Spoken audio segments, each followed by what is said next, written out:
Hey, everybody.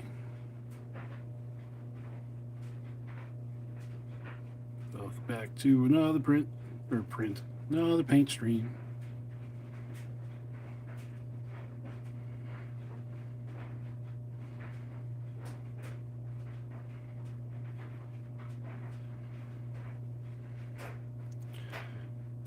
How is everybody doing out there? Merry Christmas, Happy Holidays, whatever you guys celebrate.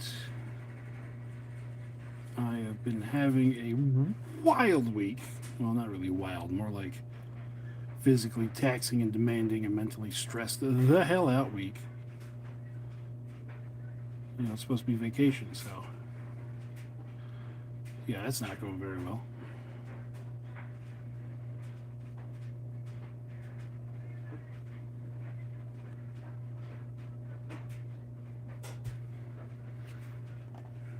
Yeah, I'm blue. Yeah, okay.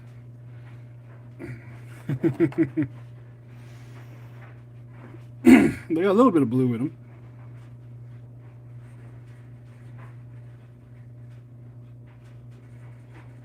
These are the Athenian part of my hoplite army.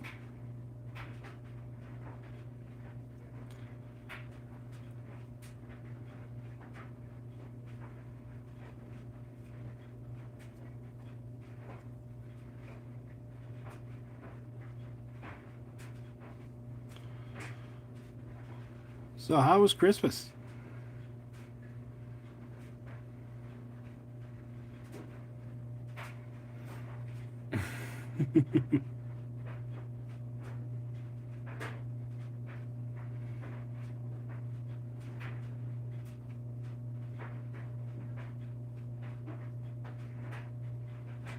Yeah. It's all right.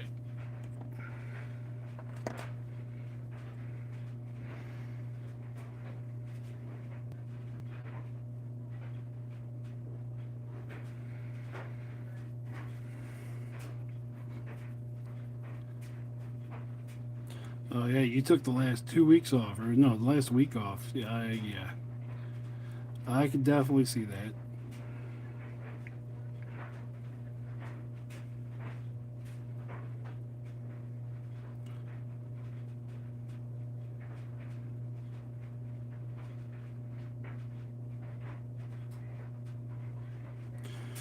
My day started. It was like, oh, it's really good. It's going to be really windy today, and there's going to be a little bit of snow.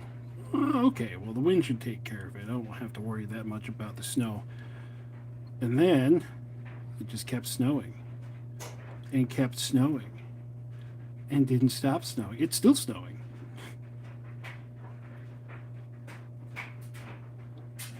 It caught everyone off guard. That's why there was like 75 car pileups on the highway. Because even the road crews were like, it'll be fine.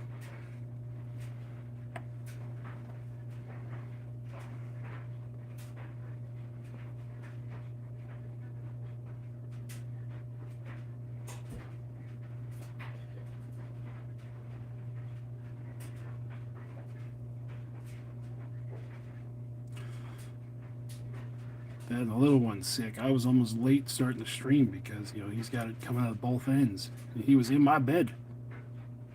Oh no.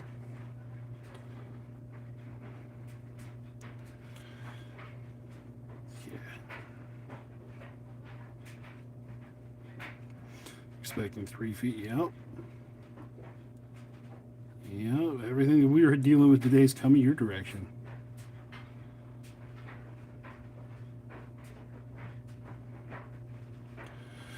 Hoplites! Oh, yeah.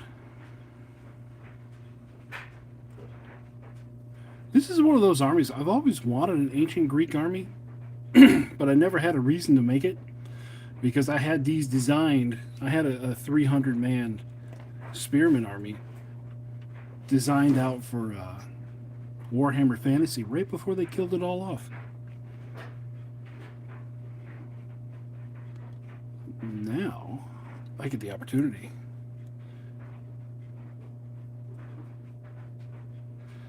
Yeah, well, I got 63 in this pile,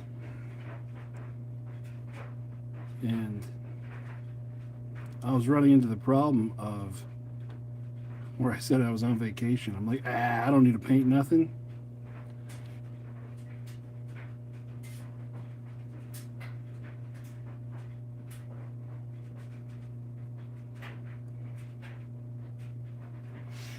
I've got the javelin men, or what are they called? The pilas, and all the archers done in a box over there. But I got 60 of these Athenian style hoplites, and then I have 20 something Spartan hoplites. Those are gonna be next. All I got really to do on this pile is touch up the white and then the metal work, and then they are done. And then we can work on the Spartans. Found a good spot for the camera here. So this is just going to be me. Well, pretty much just batch painting stuff. But I figured I'd turn the camera on. Pulse Fire Gaming, hey! Hey, Pulse Fire Gaming, thanks for $5. Hop around. Hoplites, hop around. That's right. And make sure you guys check out PrintedStarships.com. PrintedStarships.com for, you're not going to find any hoplites there, but you'll find all of the other sci-fi stuff you could be looking for. And if you use my code warbossfitz, you get 15% off. Again, that is PrintedStarships.com. Then Rusty, howdy boss, how you doing? Oh man, it's been a rough 2 weeks.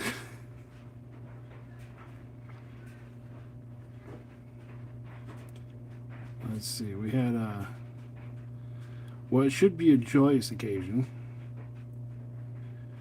We had well, I guess you can call my brother and my sister-in-law, yeah. She had a baby on Saturday, but of course, even with the advancements of modern medicine, there was lots of complications, and she's still in the hospital as far as I know. So baby's out, everyone's gonna live, but man, it was a rough going there for a while.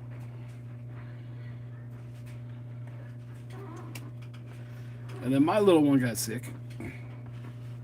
Sick to the point where we had to take him to the hospital twice, the emergency room twice. And man, modern doctors, they just come up with they spout all kinds of nonsense.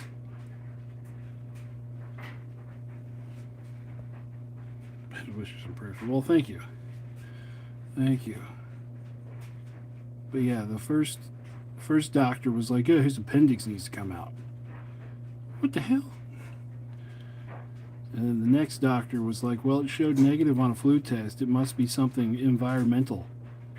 And then finally the third one actually knew how to read a flu culture. It was like, oh, he's got the norovirus. So gave him some meds, and they're like, yeah, give him a couple days. So I've been dealing with that for like a week now.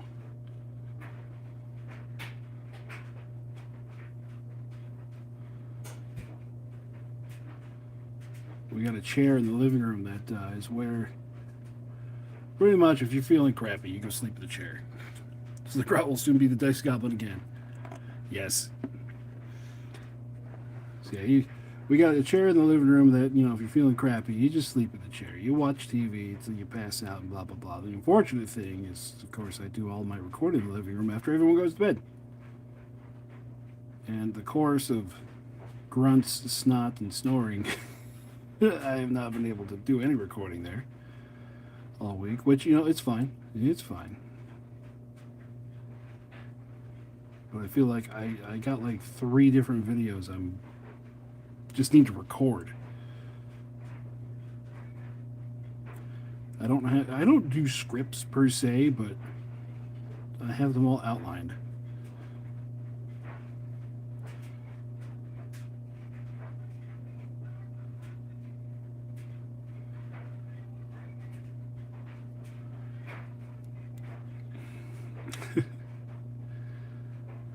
Yeah, well.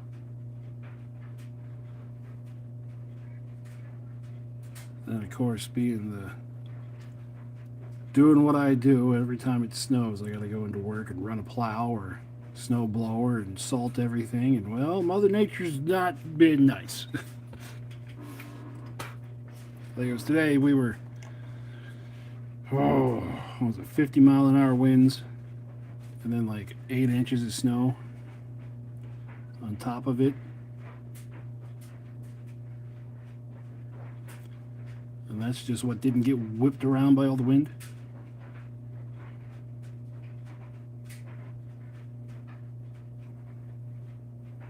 So that was today, and then it was also happened the day after Christmas, and then the day before Christmas, and yeah, it's been a week. Oh, there you go. There you go. That's another thing. That's still sitting in the to be. Oh no, wait, no, that wasn't you. I got another Friday Night Fights that's sitting in the to be edited pile.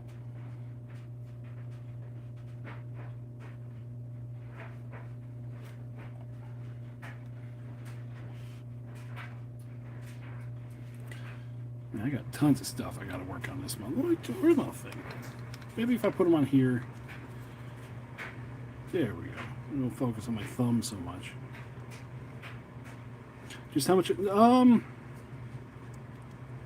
A little bit of editing. Mostly it's to correct the audio levels, which I'm still not good with. That's why I'm trying to do sound checks before I start recording. And even if I do a sound check, it's like my mouth wanders on the mic, or at least my volume level wanders on the mic. So it's just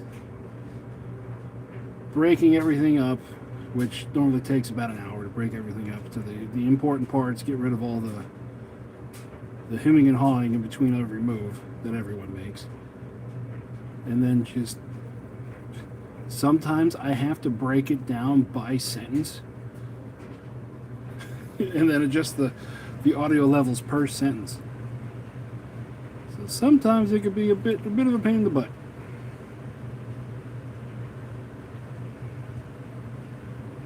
But that, I'll chalk that up entirely to me not being very good at recording on OBS Live yet.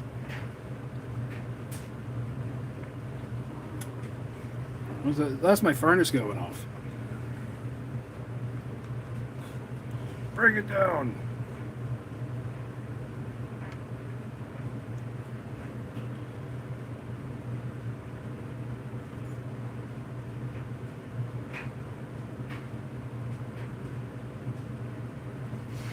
Yeah, sometimes when we're recording, I have a tendency to go from like this volume down to this volume for no real apparent reason.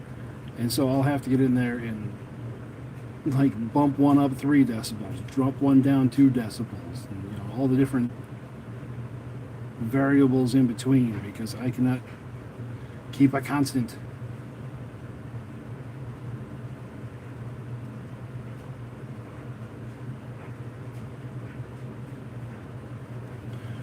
And sometimes there's just pops and squeaks and stuff in the audio, and I gotta take those out. Or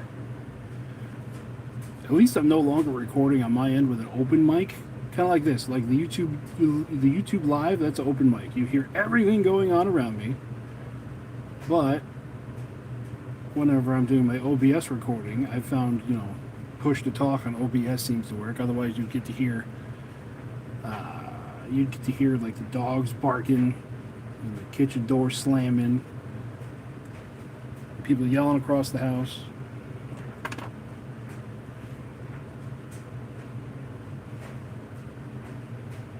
It's like a World War II airstrip in the background. That's right.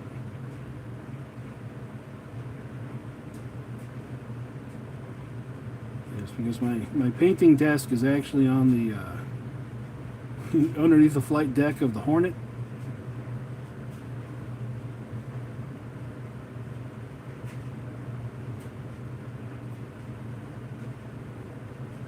There's this dude named Doolittle that just showed up. I have a feeling he's a bit of a problem.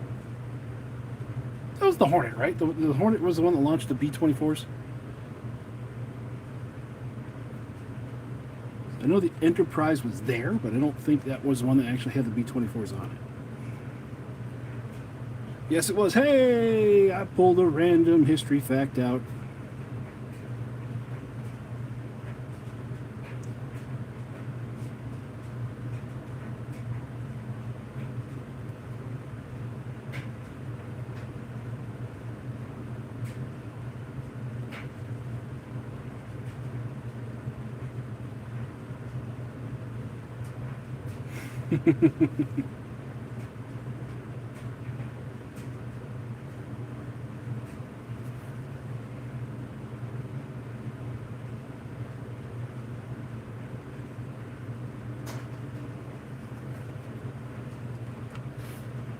B-25s? I thought they were B-24s.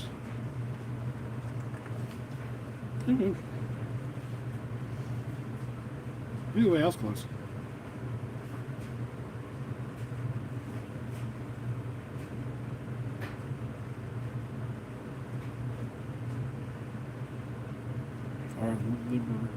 Oh. Yeah. Well, like I said, I was close. Close enough for me.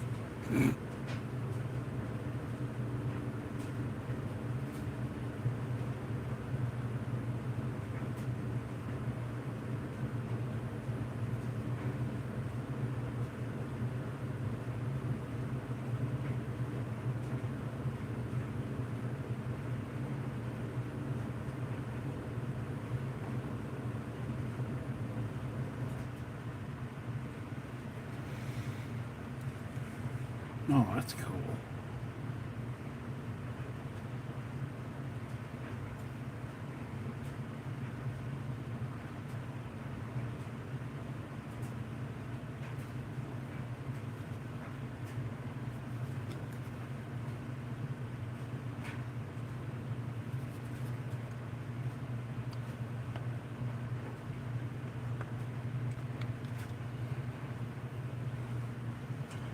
Oh my goodness, so many hoplites. So, how is everybody? I got a couple of you in chat here, a very few of you. Let's see, what can we talk about? Buffy the Thorn Slayer. Hey, Mr. Mean, how you doing today? How you doing today? I'm getting a little paint therapy for this amazing week that I've been having. I needed to sit back and kind of recenter myself here. We could talk about our feelings. Oh, I don't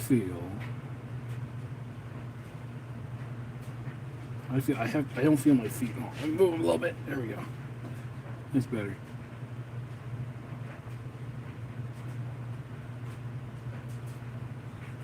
Does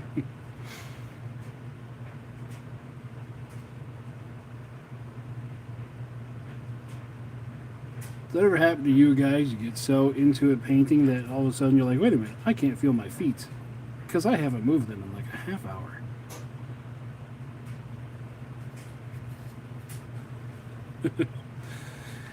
How did everyone like the new Space King? Oh yeah.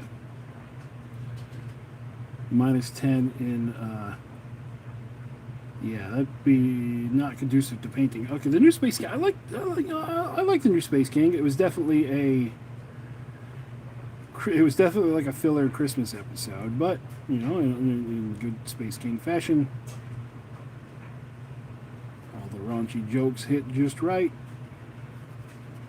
Throw back to the '60s. Rudolph the Red-Nosed Reindeer was perfect. It works for me.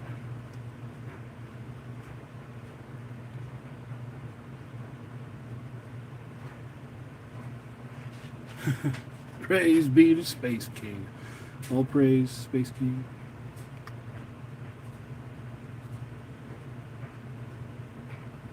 So, here we go. How about, what do you guys, you need to go watch it. You should go watch it. Well, in a little bit. What do you guys want to see out of the channel this year? We'll just open it up to you. I put a poll on Discord that was, you know, what do you think about wandering into lore for OPR? what's next on the paint table? Up next on the paint table is goblins. Goblins. Grimdark Future Goblins. Yes, Warfleets will be coming as soon as I can finish a Warfleets fleet.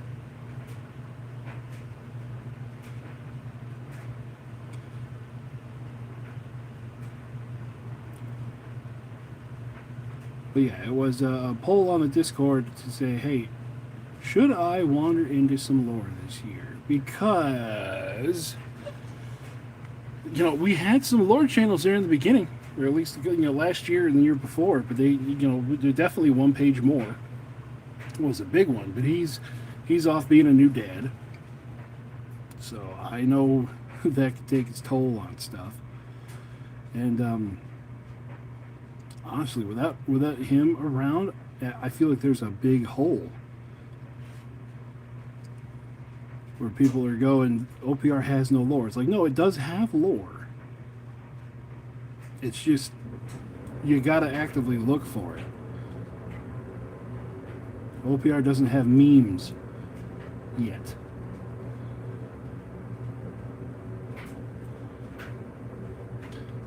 Solo campaign playing?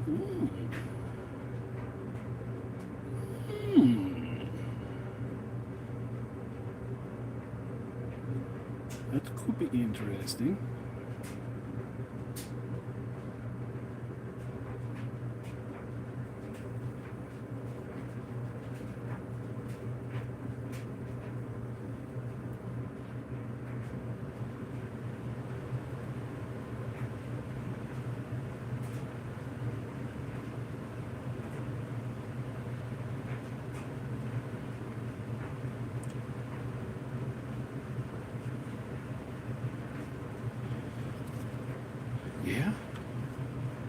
Yeah, I could do a video on how to do a solo campaign and then actually do one.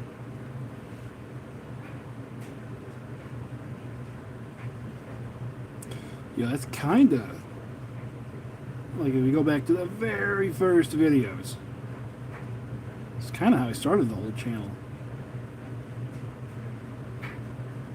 Was a solo campaign with my orcs fighting each other. Please, I'll paint more. Okay, would you want Grimdark or Age of Fantasy? Good evening.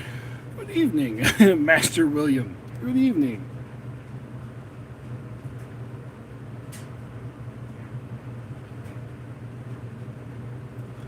Good evening, sir. Age of Fantasy, okay. I do so. I do solo games with dice bags, like in Bolt. Okay, that's a cool activation mechanic. We could definitely integrate part of that.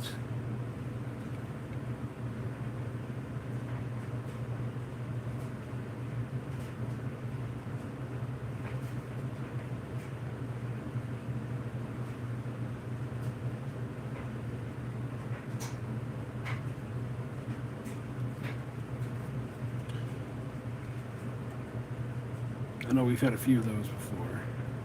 We've done a few of those games that have the dice bag activation in the past. It was one of those, yeah, it was fun. Then we just kind of moved on from it.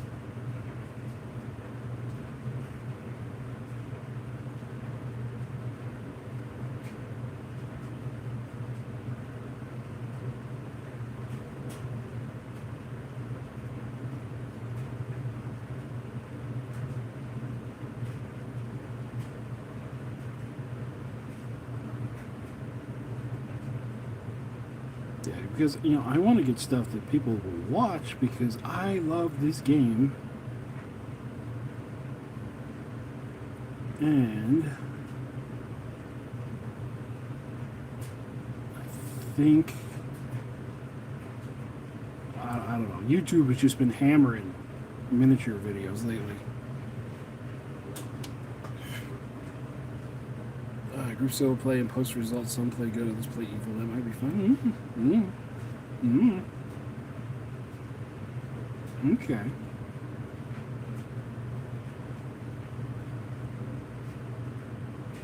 But yeah, I've been talking to a couple of other war game YouTubers, not just OPR or 40K. I even got some historical guys I talked to that just war game content is just down this last year. Well, like a lot of just YouTube in general is down this year. But I figure if I change a few things up, if I keep the message mostly along the same lines, but do a few things differently,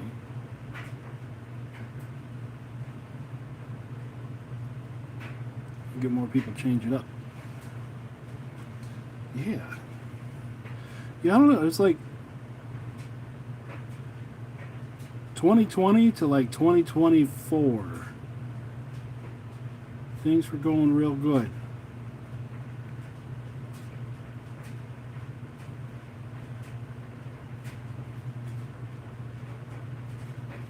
And now it's like guys that start channels now are struggling to get to 1,000 subscribers. When, you know,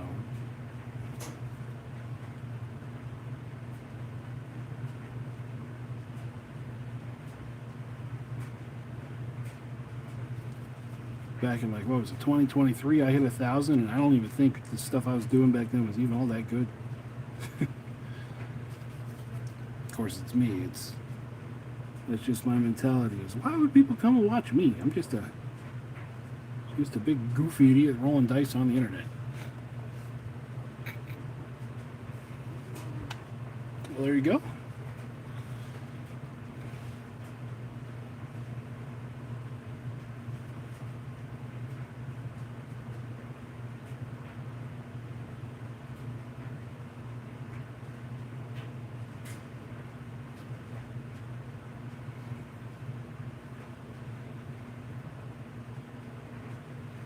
Oh, sweet, yeah.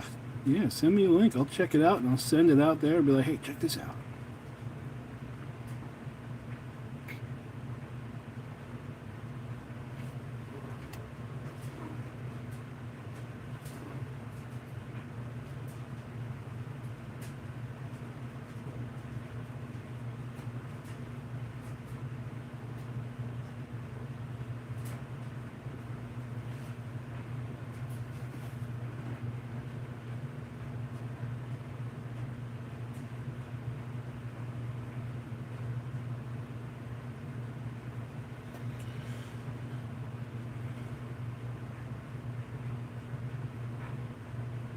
Yeah, that's a fun side hobby. Is really the most healthy way to look at a YouTube channel nowadays.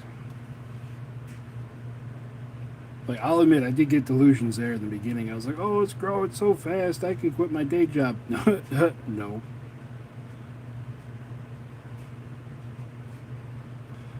But you just go into it and go, I'm just going to do this for fun. And me being on vacation has proved that if I don't have like a hard deadline to get something done, or if I'm not constantly in crunch time, I tend to not do things. So that's why I've been painting these guys for 3 weeks. These guys are for the Human Empire.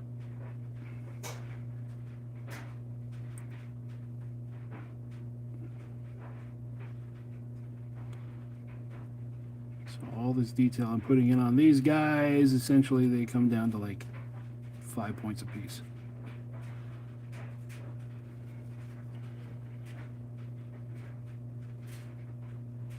All right. Yeah, go check out his stuff.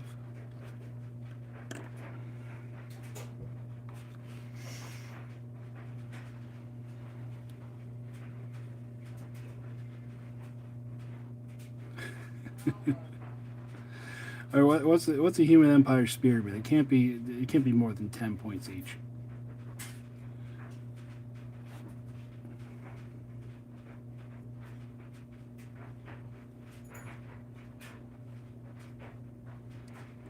Well, also, I fell back on bad habits. I opened up Steam and they had a Steam winter sale, and I'm like, I'll just pick up a few games. Next thing I know, I spent the entire weekend doing nothing but playing computer games. Of course, all the rest of the chaos going on around me, I'm like, wow. And then when it was done, like last night at like midnight, I shut down the computer. I was like, wow, I got nothing accomplished.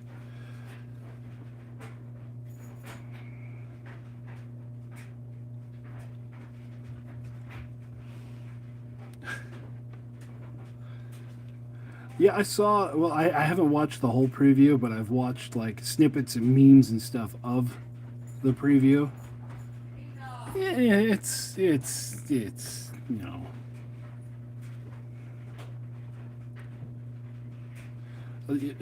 There's a certain amount of stylized that they can do. You know, even then, it's still over the top.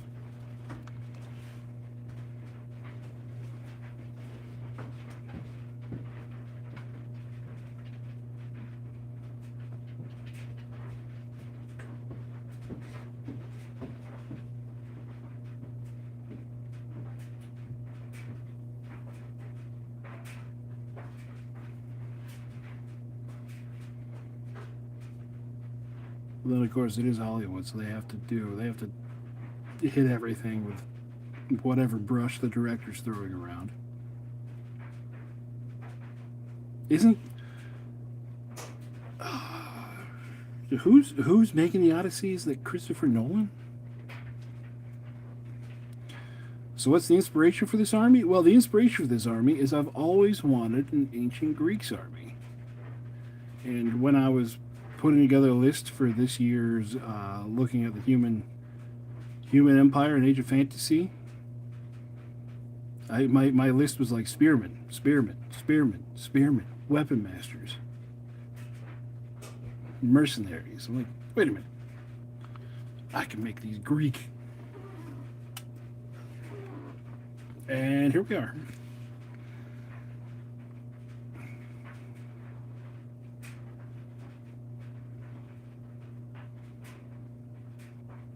And I was like, yay, Greek army. And then I looked up all the pictures of hoplites, and all their armor was white. I'm like, son of a bitch. No, these are STLs. They are from a company called March to Hell.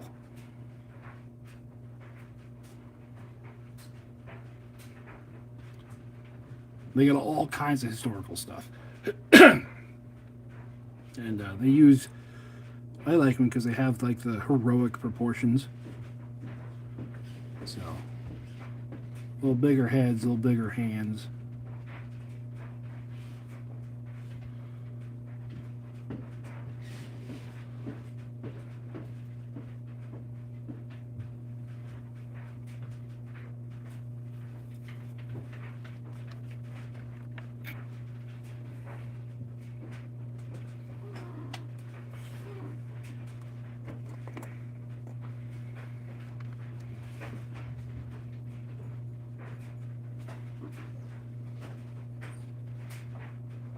Yeah, when I do I might use like their World War II models as like the French Resistance or something. If I do if I do like a guerrillas army.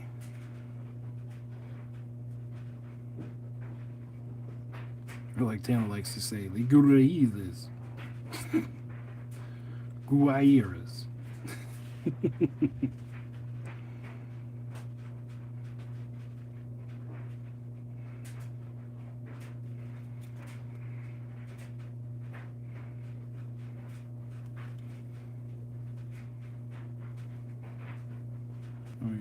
The white's going to be a little sketchy too, because we are going to use we are going to give them an all-over wash, so it'll fill in all the little cracks and stuff with like a kind of like a tan gray.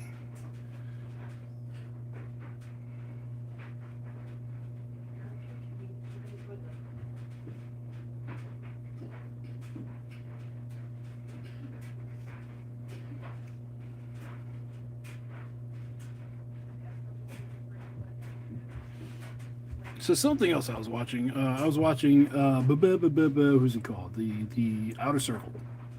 Outer Circle? Yeah, Outer Circle. And wait, no one's come downstairs. And he did a Festivist type thing with GW. So we could do something like that here with one-page rules. We can have a 2025 OPR Festivus celebration.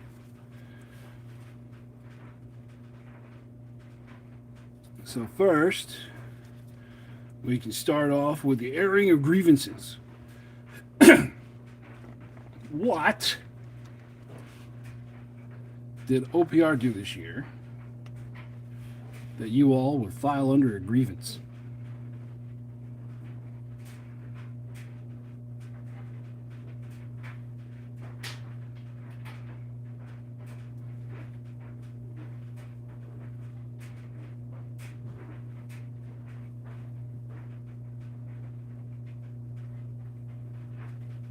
Let's see, I should probably start that off, shouldn't I? What was my grievance with OPR I want to air out this year? Well, my grievance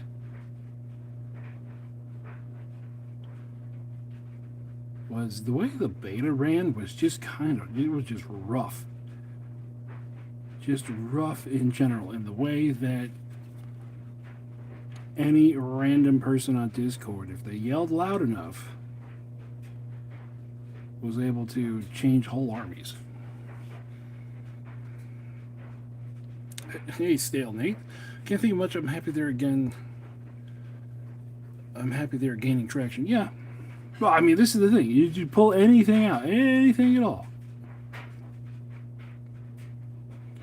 Because then we do the airing of grievances, and then we do the feats of strength, where we talk about the good things they did this year.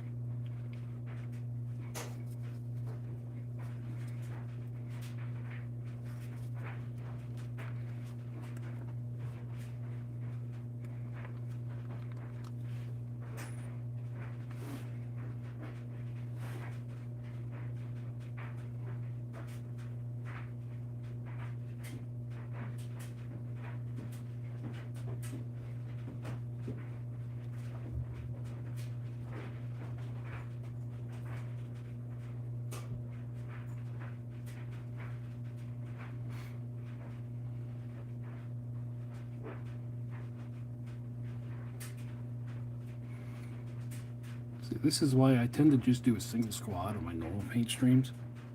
My grievance is I don't like their orcs. You know what? I'll say that's fair. That's fair. Their orcs were definitely not what we were expecting.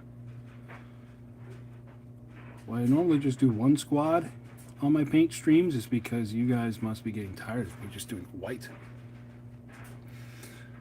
I just read all they put out as I don't get to play, but I'm hoping they do lore books. That was one of the topics that was discussed, but not sure it went anywhere. Okay, well, we'll get right to that next one in a second. But yes, they did do lore books. Well, they did like, they've done overall lore for the settings.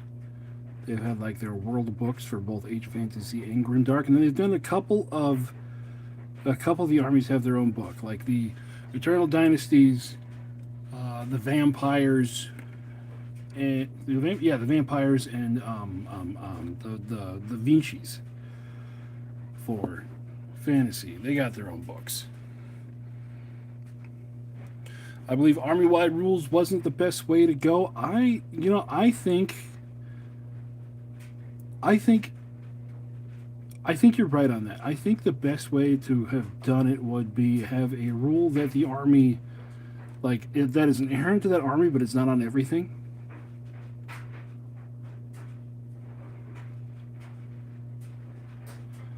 Like have some that are still, have some units that don't have the army-wide rule.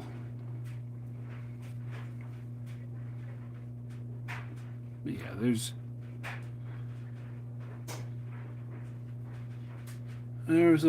some changes that could have been made there.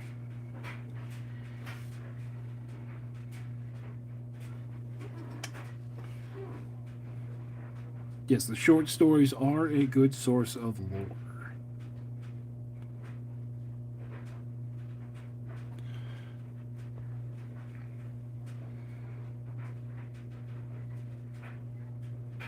Yeah, the orcs. Well, I mean, the orcs are. Once you get your head around that the OPR orcs are definitely not like the Warhammer orcs, and they're more like a D&D style orc. I mean, it becomes a little bit better, but we were expecting something along the lines of 40k orcs, so it's just kind of it is what it is.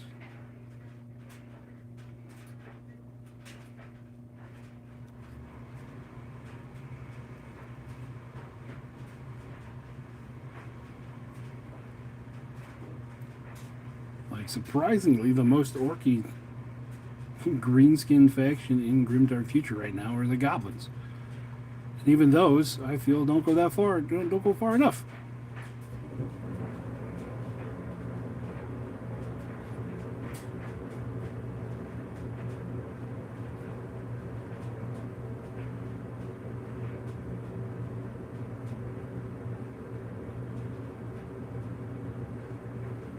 Oh well, when I the next army up after I do the Grimdark Future goblins is the orcs for fantasy. I'm going to be doing those. And the models I'm going to be using are definitely different. We're doing pig orcs.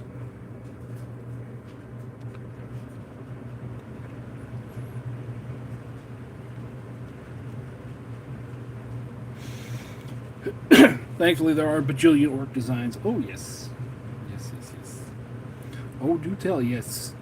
I can't remember the name of the designer. He's on my mini factory. It starts with an I. It sounds vaguely Italian. But I am not doing the warp miniature pig orcs. Well, here, I have. Stand by. I have them sitting on my printer right now. They're actually on the plate. I haven't cleaned them yet. Just give me 30 seconds. What is this shit?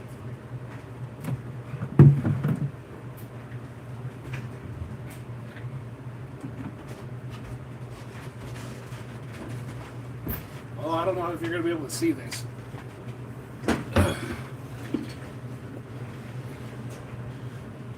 Okay.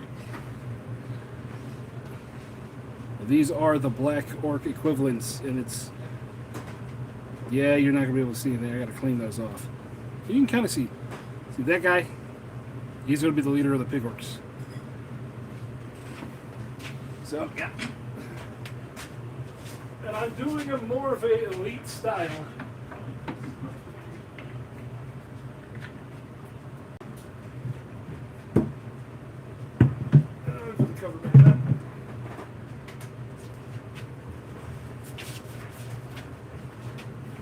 But I'm doing them more of an elite style this year. LOL black blobs, yep.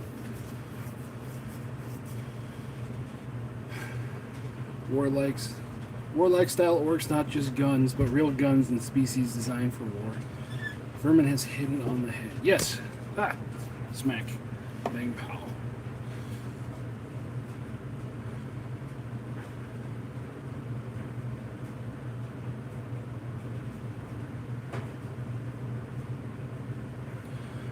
Yeah. Like I said, there's different ways we all would have done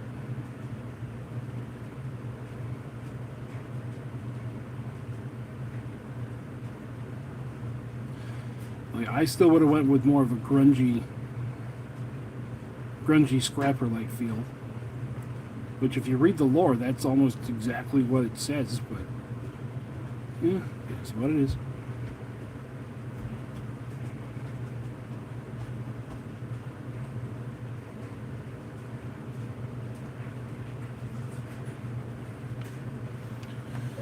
Okay, we're about 3/4 the way through the pile of hoplites. At least the white step.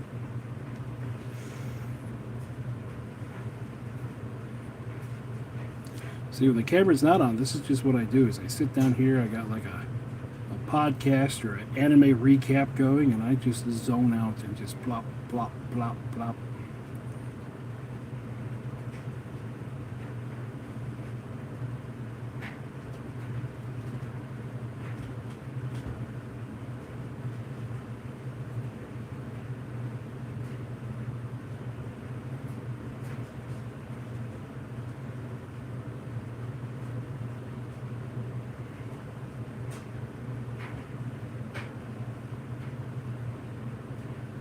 tell it definitely 3D printed. I got a support right there that I didn't get all the way off because it kind of morphed into it.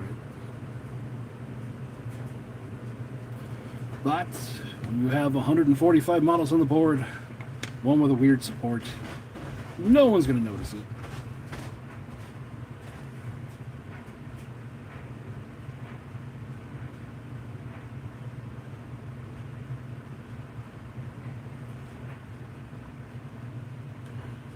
Go-Gorks and Go-Grots. I'll say no. I haven't seen them. Nice, I played Saxons versus Vikings OPR game. A lot of cool historical armies.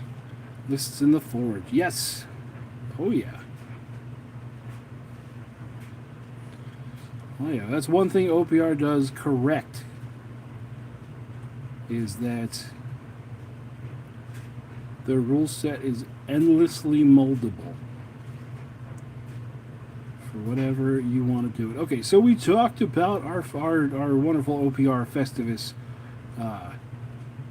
airing of grievances. Now let's move on to feats of strength. What did they do right this year in your mind?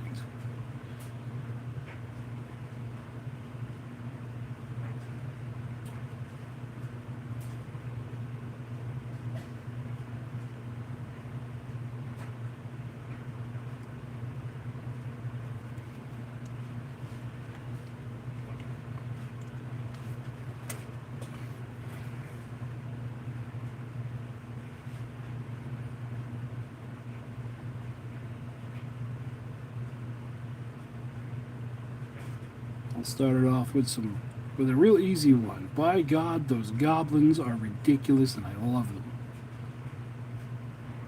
Especially the vehicles, because I love things that are scrapped together, rusted and busted,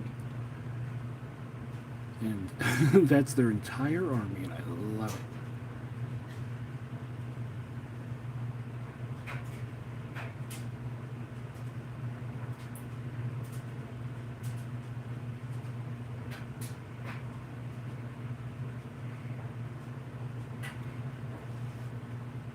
They actually listened to balance issues, even though it went far in some aspects. They got approval for actually listening and fixing issues. Yes. Physical models for the non-3D crowd. Yes. Yes.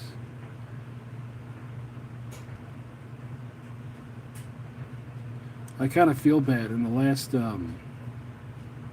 live stream that Tano did, I asked if they're going to have models for Adepticon, or like the starter boxes for Adepticon. He's like, well, they're not going to be out yet. And we feel bad if people didn't get them first. I knew they were coming in a month that started with M.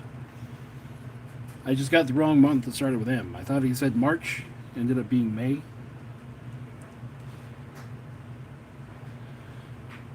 Remember if HDF? I don't remember if HDF was this year or last. I think HDF was last year.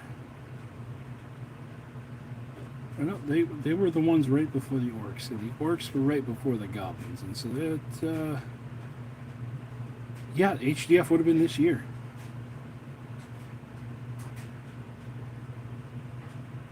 No, they weren't, because I had them at the New Year's Eve game last year.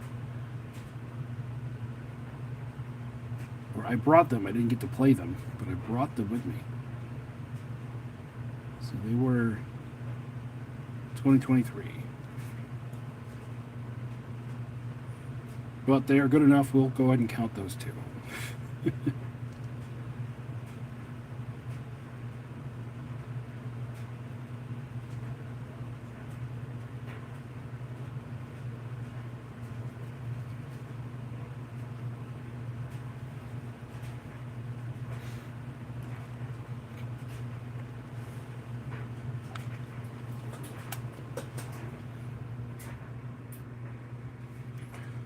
I don't know if you guys are patrons, but on the Patreon they have they've really upped their Army Forge custom army building this year.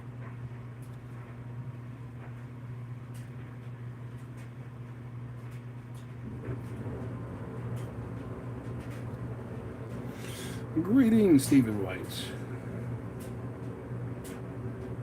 We're having a Festivus celebration for OPR in 2025, and we've gotten to the feats of strength. So, what do you think OPR's strength was this year? Or you can go back and you can tell us about an airing of a grievance against OPR this year.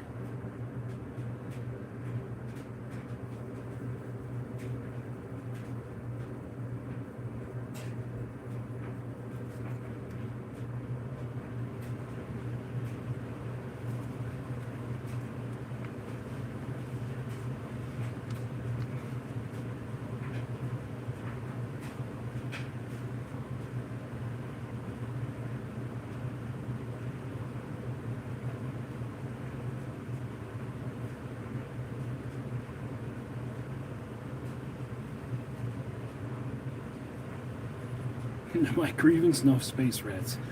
Yeah. Yeah.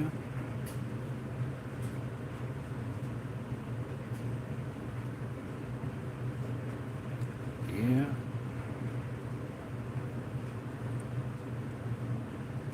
I remember I spoke with somebody at the company about space rats last year. They said, oh, they're coming soon. My brother. That was like 9 months ago we talked about that. Space rats would be cool. Yeah, and you know, there's a couple people now that are starting to fill that gap for the 3D printed space rats.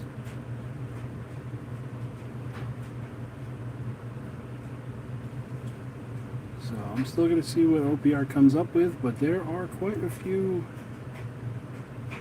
space rat collections that are coming up on my mini factory.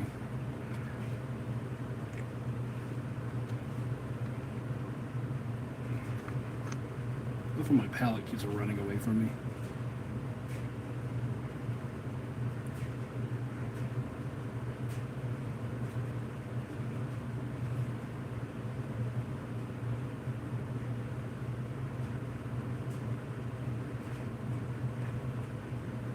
Alright, so I like the pics from One Page More. Those would be nice. The pics from One Page More. Which pictures are those?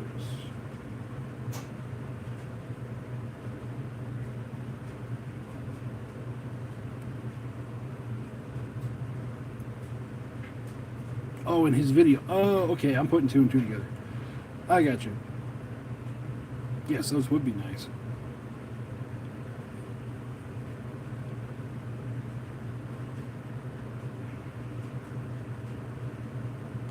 So let's move on to the next part of the festivities. The Festivus Miracles. Now this will be something that you either hope happens. There could be something for One Page Rules. There could be something for your own personal hobby, hobby career, hobby life.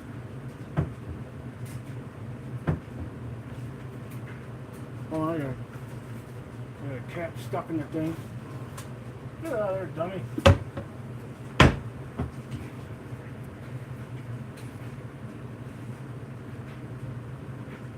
It's like something that you want to accomplish this year, or something you would like to see accomplished this year.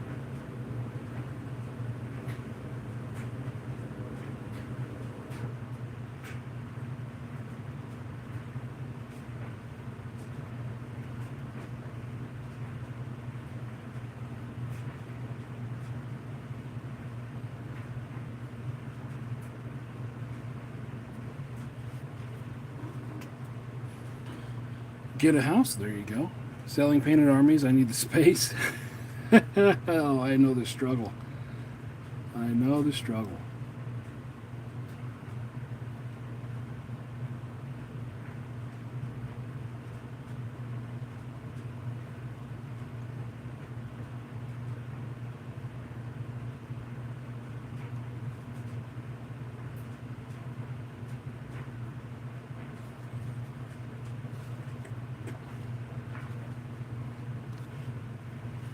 Been bouncing around because people back out of the deal, so I want a house to actually start getting my life in order again. Well, that's a good plan.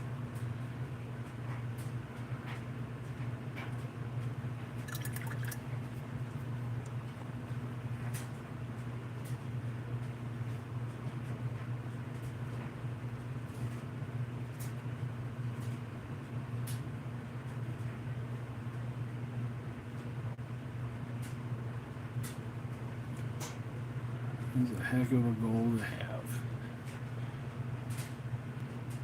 Mm-hmm.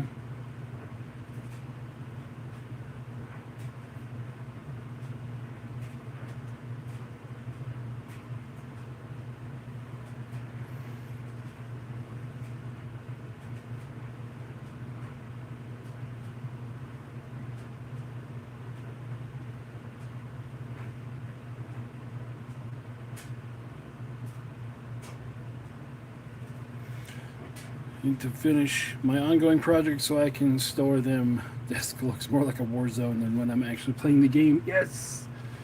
Yes.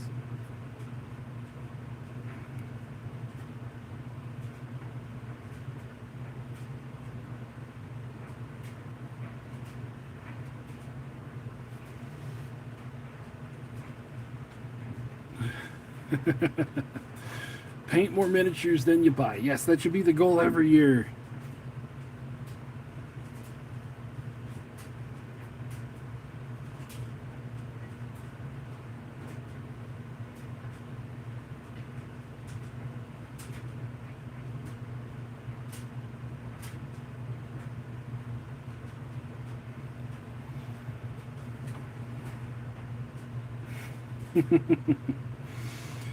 I'll tell you, that's one amazing thing about the 3D printing part of this hobby is that there are always new amazing stuff coming out.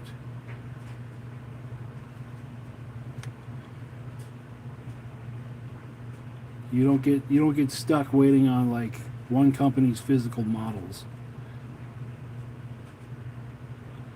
You don't have to be loyal to one company. You can just be like, oh, this looks good over here, and oh, this looks good over here, and it's just all these little niche designers that will just all of a sudden come out with a freaking banger.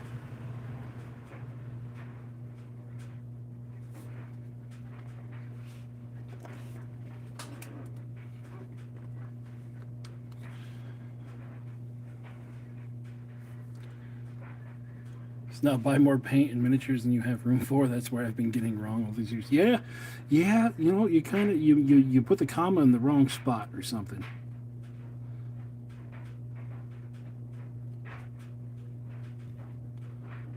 Speaking of buying paint, I went and I picked some paints up today. And normally the place where I go has like a discount on stuff because they don't have any game tables. They're just there to sell stuff. And yeah, he rang that up. I'm like, what happened? He goes, oh, the price went up. Well, son of a bitch.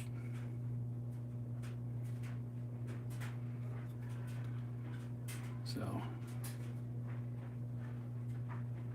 I guess that's what happens when I buy paint that comes from Denmark. It must be a tariff or something involved now.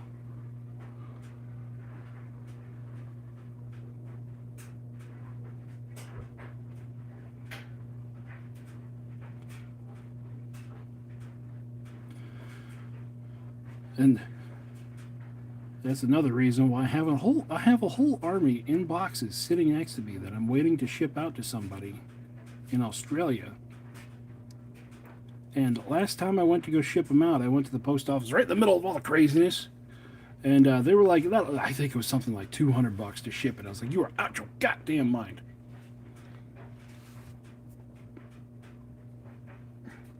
The only issue with availability of STLs is sometimes I don't even print what I buy. Yeah.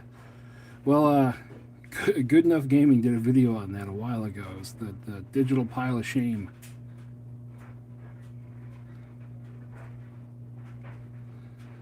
But yeah.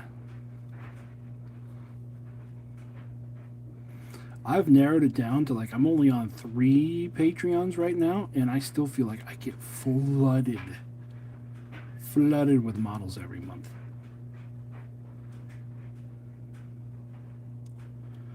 Like I got the OPR one. I got the one that I was talking about a couple months ago, the guy that had his whole collection out. And then the other one, the one that I got the Pigworks from, his deal is you go on his Patreon and he sends you a link to his Google documents, and there's all of his whole collection there. So I'm like, oh no, there's like 25 armies I gotta go through. And all of his stuff is done in like old fantasy style. So it's all made to go on square bases, but it still looks so good. Feel alright, at least I'm supporting small artists rather than buying a ton of GW plastic. Yes! Yep. Comments are important. It's the difference between Let's Eat Grandpa versus Let's Eat Grandpa. Yeah.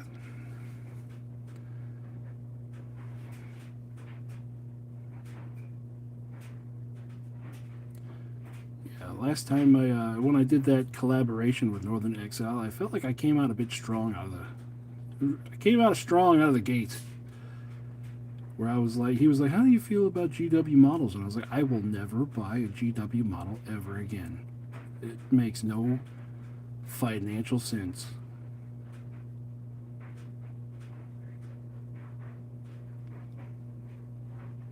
Especially the new stuff they're coming out with. Have you guys seen that the new Huron Blackheart model?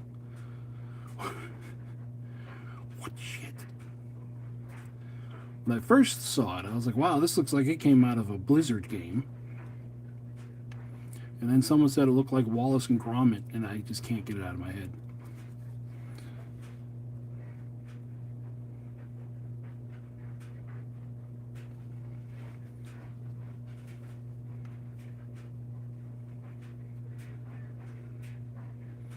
Another text, English is not my first language. It's hard trying to switch from Boomhauer to English. Yeah. I like the Huron model, except for his face. That's the whole pose to me just screams Blizzard.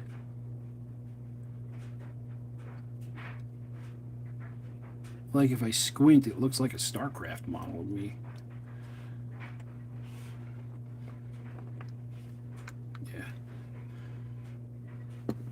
Yeah, I remember the moment where I actually made that decision in my head that I'm never going to buy from them again, when I was looking for the names of their giants, because I did a giants video for OPR, and well, not for OPR, but that was OPR. And then I was looking for stuff to put down in the tags and the keywords. I'm like, let me get the names of the giants and put them in here. And do you know that one of their big giants they sell for $230 American? I was like, what? Yeah. So at that point, I was like, no.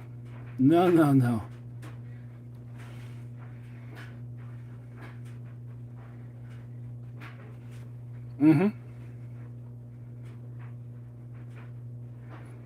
Yeah, you could definitely see the Warcraft inspiration there. Once, God love him, and I hope he's with us for many more years. But when John Blanche retired, it was like a switch got flipped. All of a sudden, GW stuff started looking like not GW stuff.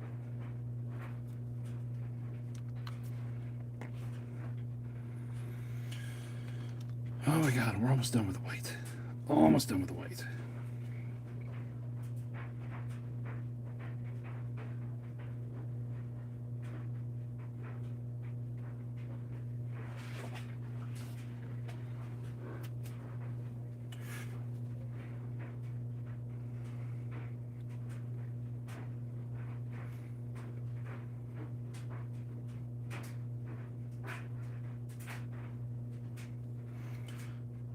I never, like, as soon as GW came out with like a second edition of whatever, I kind of quit playing it. Like, I had the same issue. I bought the STL and printed 3 for $100. Yep. Maximus Giants Army box for less than a GW Gargant. Only catch is big, bulky resin minis with a ton of cleanup, 3 megas and 6 normal giants. Yep. Not enough Grim. Yeah. What was I just going to say?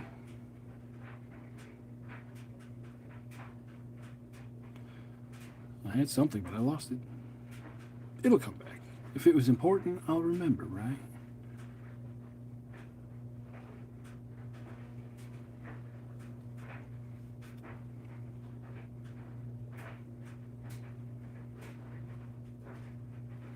Yeah, I'm to the point now where I know how much resin it's going to cost to make a certain size model. And when the Space Marine equivalent size model only cost me like 64 cents worth of resin, I'm like, okay, okay, what the heck?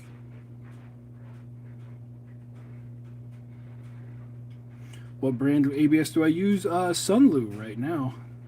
Normally I mix the tough stuff into it, but I ran out of tough stuff a while ago, and I have not found a reason to order any more. I would only really use the tough stuff when I looked at something and went, I don't know. But I haven't been doing that lately. Like with these guys here, I mean, those spears are robust enough that I didn't think they were going to snap.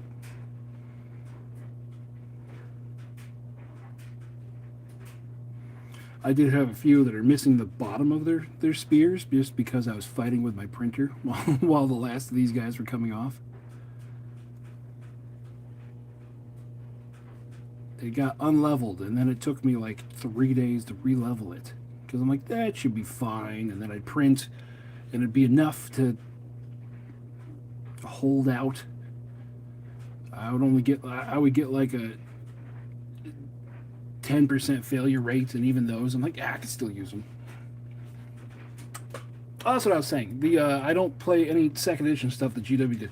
Not as like a spite thing. It's just always worked that way. Like, I played Blood Bowl, and then they came out with a new Blood Bowl, and I just completely dropped it. And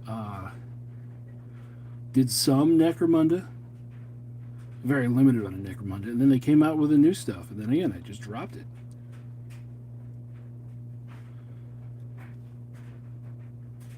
Way back when they re-released Space Hulk, I played the original Space Hulk with the original tiles, and then they came out with a new one. I'm like, nah, I'm good. I think it might be because everyone around me was like starting to upgrade to the new GW stuff, like it's the new second edition. I'm like, but the stuff we had was so good.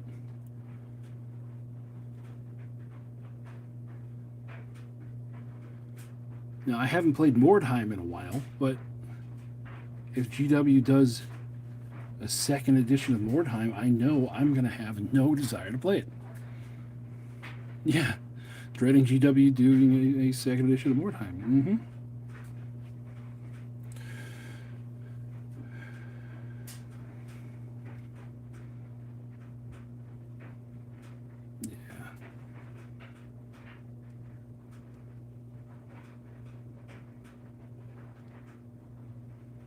Well, okay, we'll just to finish out the Festivus stuff, we'll say Festivus Miracle for me is I want to do a whole lot more small-scale stuff. And so we'll do 6 and 10 millimeter this year as well. On top of the Warfleets that I keep promising I'm going to do.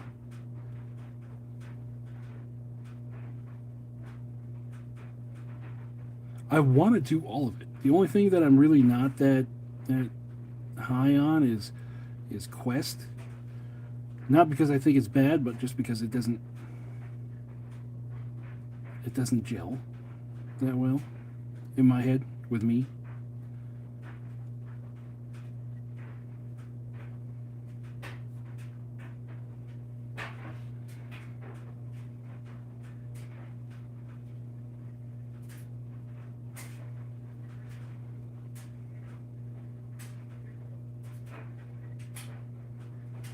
Yeah, that, and I made a couple of custom books for the 10 millimeter armies for Age of Fantasy. Now I did some of them because what I really wanted to happen was that I would kickstart other people to use kind of like that same design philosophy that I kind of started off with there, to just write the other books, but no one ever, like, everyone keeps asking me for it. I'm like, go make it yourself.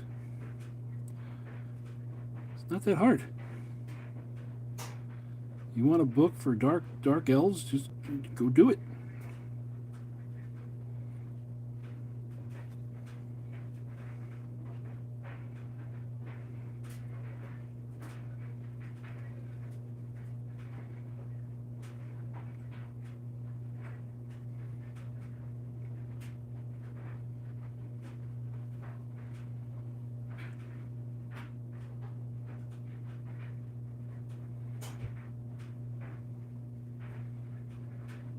So if I could get back in the Army Builder Studio and I guess make the rest of them.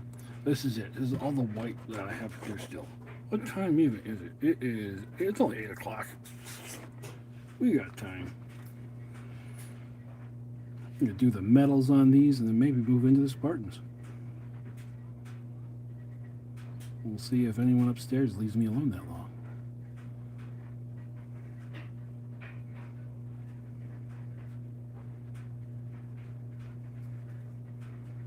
I haven't even cracked my first adult beverage yet.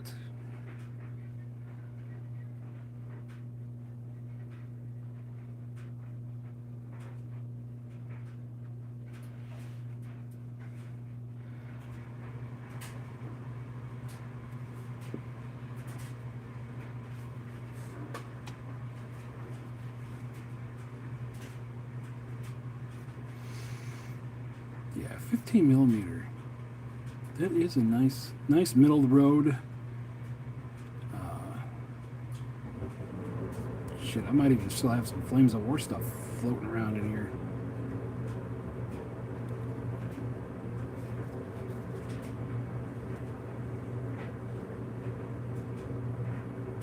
I swear, every time I open a drawer, I find stuff for games that I forgot I had.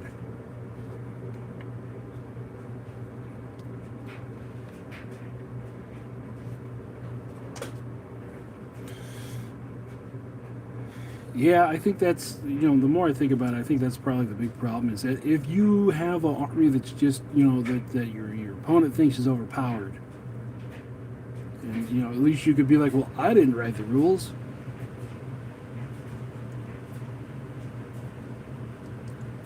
And when it comes to converting them over from 32 to 10 millimeter, especially for the fantasy stuff, I tend to be conservative on the rules and stuff that I do it with. It all balances out with the point values in the end. So it might be a little underpowered, but there'll be more of you on the board.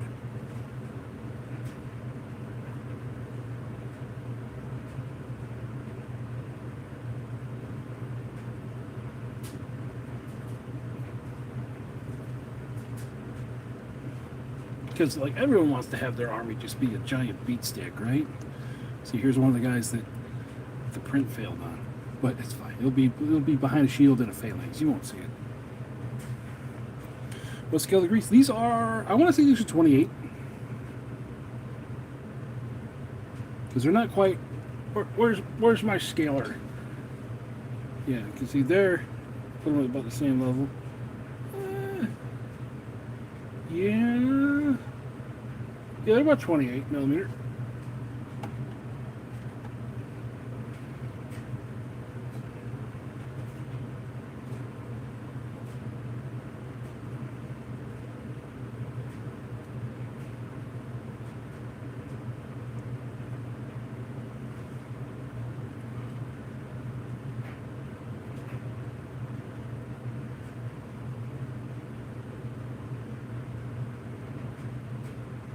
Oh, what was I saying? Yeah, because everyone wants to have an army that's just a beat stick on the board, and that's a trap I see a lot of people fall into when they make their own custom armies and OPRs. They make the most overpowered crap.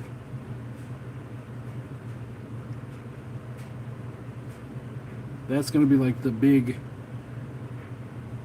I think that's the big hurdle for justifying custom rules and stuff in events and things.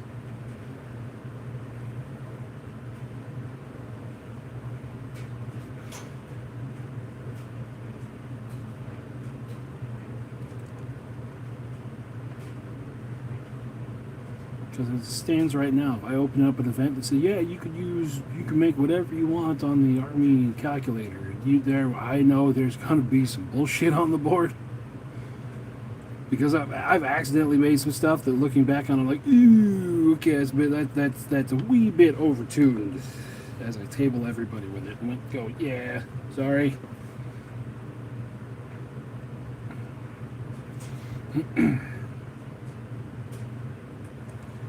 Yeah, but the 15. Why don't people do 15, 20 millimeter more? It's because it's entirely because GW sets the standard.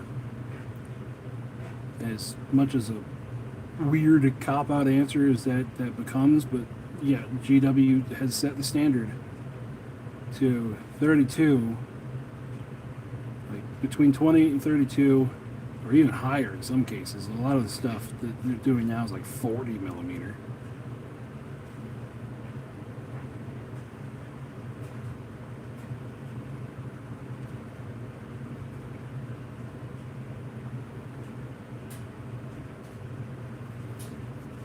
And they are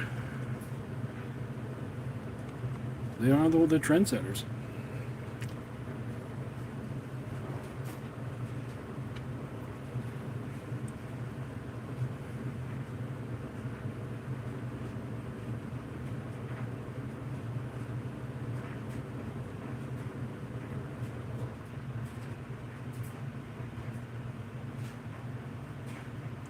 Yeah, that's the thing. Has somebody else playing against you? Yep.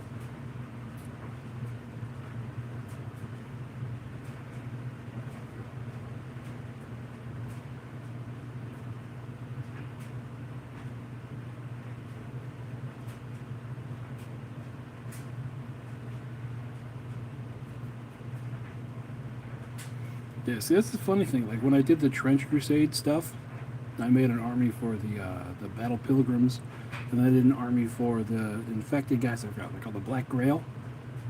I would have, I would have the two armies. I played them twice against each other. Once was at Adepticon, and the other one was on video here. And both times I'd ask the person, "Hey, who do you want to play?" And they'd always pick the Pilgrims because they had the Antioch, whatever the name is of the big walker. And it was after the second game of just tabling my opponent. I was like, okay, maybe I made the Black Grail a little bit too strong. But I was building the army to a theme, and by God, that theme was everything dies.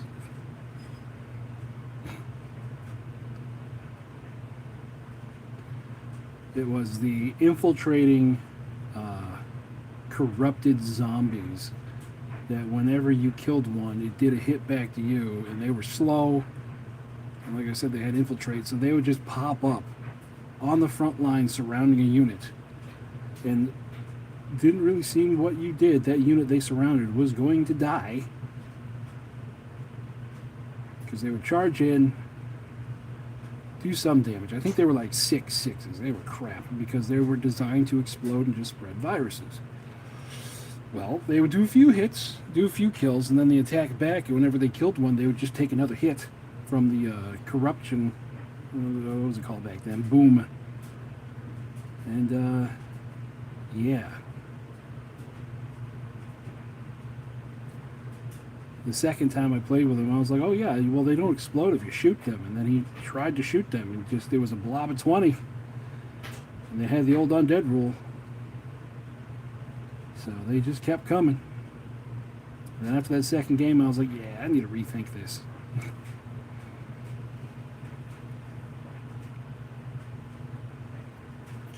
No, scale is relative to the size of the model.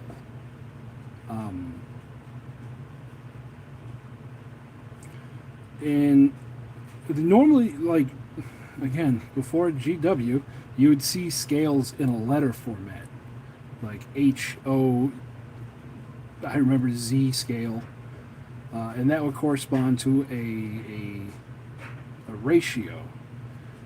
Like if you were a 60 to 1 ratio, something in life would be, or the model would be 60%. No, it would require 60 models to equal up to the height of the actual thing. And then when you did like battleship games and stuff, it would be a scale of like 3,200 to 1. Stuff like that. It's like that would how you would get like an inch-long battleship in a naval game. And the scale that most STL makers and hobby manufacturers go is like 28 to 32 millimeter. And what that means is one normal sized person, or 6 feet, would be equivalent to 28 or 32 millimeter. So I know the old Space Marines are set at right about 30 millimeter high, 30 millimeter scale. And these guys, if you put them on the same footing, because this guy's on a rock. See, this one, he's just a hair shorter, because you go to the height of the eyebrows. He's just a hair shorter, but then his big thing comes at the top. So he would be about 28, where this would be about 30. So for the Greeks here, one standard person would be about 28 millimeters tall. Then, of course, you know, there's all kinds of different sizes of people, so that's why I think they just shoot for 6 feet being the standard. Or 1 inch equals 5 feet. Okay.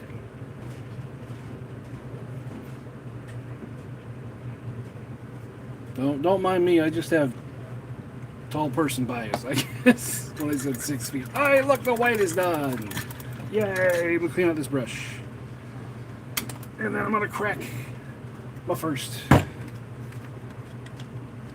happy drink of the night. There we go.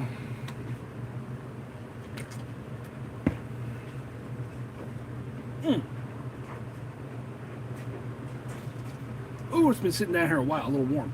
That's okay though.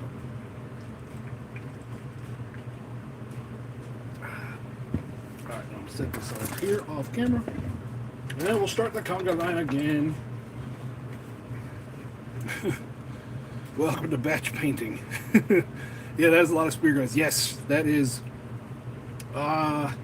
63 spearmen. 63? Yeah, 63. So they got 3 heroes mixed in with 3 squads of 20. And then after these are done, I got another 20 Spartans to do for her. I even went out and I got the right pink, or the right pink. I even went out and got the right red for the Spartans. Ta-da! So we might get into those, but these guys need a metal pass. I just said I need to do all the metal on them. And in order to get that good ancient Greek metal is bronze. So we're going to take some bronze and add a little bit of silver into it. There's probably a little white in there too, because I'm never 100% on cleaning these out. Take a little bronze. Now to do the Spartans, that's going to be undiluted like yellow bronze. I don't know why. Don't ask me the actual formulas on the metallics, but the Athenian Greeks had a more pale bronze. I don't know what the ratios and stuff for that are, but I'm going to do a little flow improver.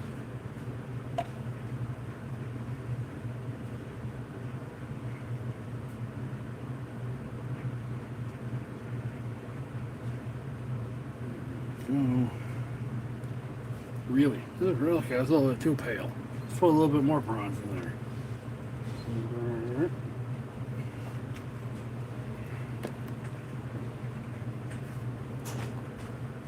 Having flashbacks to the Gobbo army, the shop owner my old friendly local game store had. You? Oh. I'm so happy that when I decided to do a Goblin army that I used the gnomes from Warped Miniatures. Just because, 1, they're smaller. 2, they're easier to paint. And 3, I think they're one piece. Alright, so now we... There we go. Start off with this guy.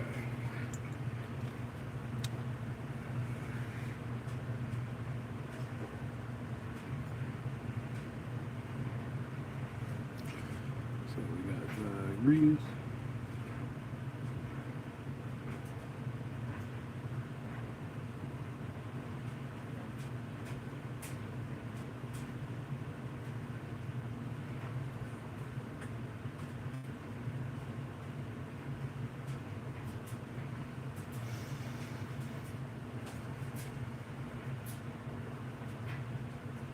It would appear huge and terrifying to the enemy.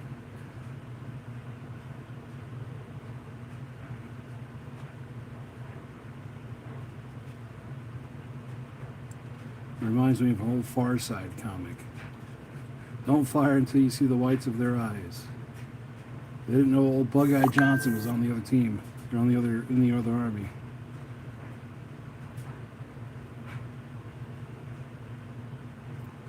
I think I need a bigger brush for this. I can do a single swipe, but that is about the metallic color that the ancient Greeks had.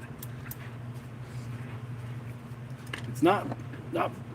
It's very silvery looking bronze, but it's not. Definitely not steel. This one? Sorry, I'm looking for my 500 brushes over here. Plus, my wife got me more brushes for Christmas. And my people that work with me, because we had a Secret Santa thing, they got me more brushes for Christmas. I'm set for brushes for like the next 6 months.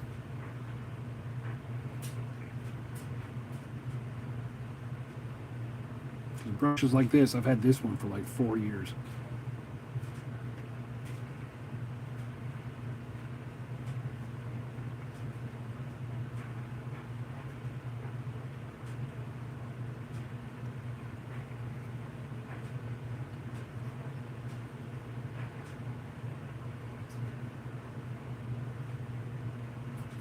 There we go. I wanted a brush that's big enough to do all in one swoop. Come in here, swoop.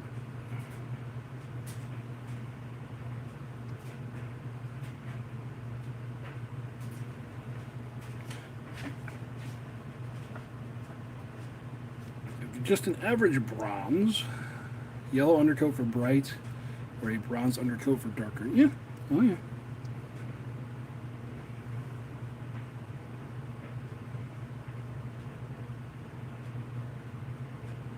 I've had a lot of fun this year working with different colored primers for different armies,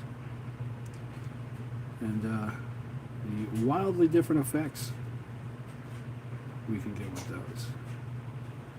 Like my Alien Hives army, I did with a pink undercoat and then yellow glazes for it. They came out this weird, unearthly looking orange color.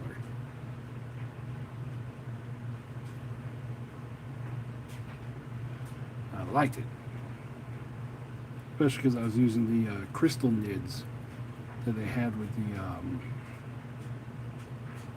what was that? What's the campaign called? The Million Worlds campaign, or the Worlds Collide campaign? Greaves? No. Yeah.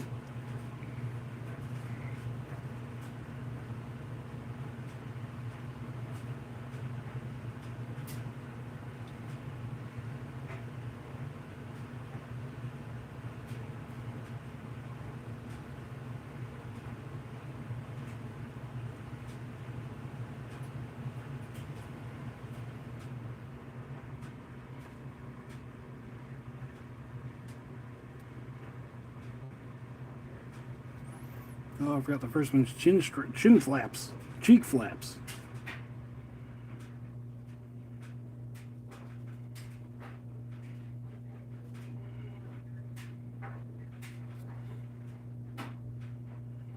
There we go. Oop, let's go back and do them. So, what else we got to talk about? We did the OPR festivities. Festivus for the rest of us.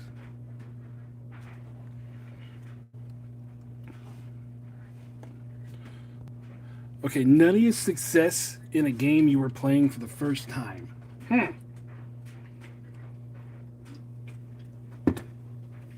All right, there's two because they're both nutty as hell.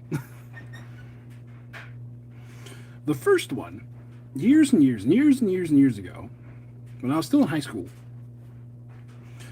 during the summer, we were doing playtesting in my store for I want to say Avalon Hill, the one that does the Europa chit based games,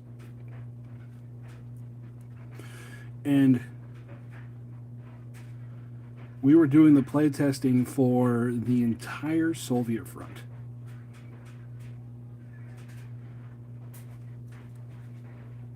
GMT games. Okay, cool.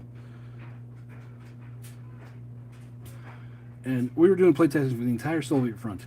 And for some reason, the first time we played through, they decided to take me, little probably 16-year-old me at the time, and put me in charge of all of the Soviets on the Northern Front. So I had Leningrad, and then I was fighting against the Finnish and fighting against the German Army Group North. And I was such a little shit in that game. I wasn't just winning on the battlefield, like just with some crazy rolls. But I was baiting the older players, calling them out and being like, yo, you can't beat a kid up here, me. I blew up the entire German Luftwaffe over the skies of Leningrad because he would not let it go. He would not stop. He would not relent.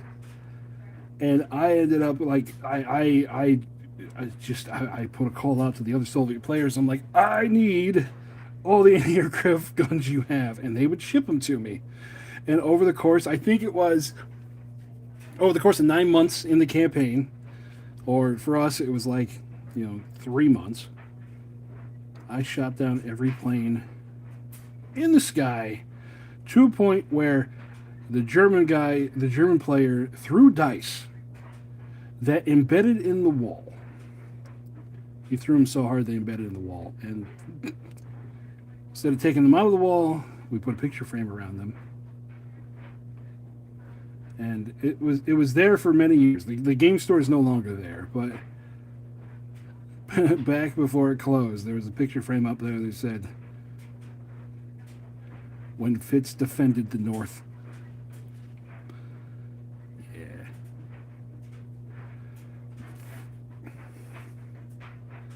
I think it was hilarious because they stacked the Soviet team. Like all the high school guys, like of my gaming group, we all played on the Soviet side, along with a couple other, more experienced gamers. I think it was there was 22 of us, 11 on a side, and yeah, of course all the older war gamers were like, I want to play the Germans, because there is definitely a lot of Panzer worship going on there. And so I was like, okay, we'll play the Soviets. And we baited them so hard that game. We trolled them.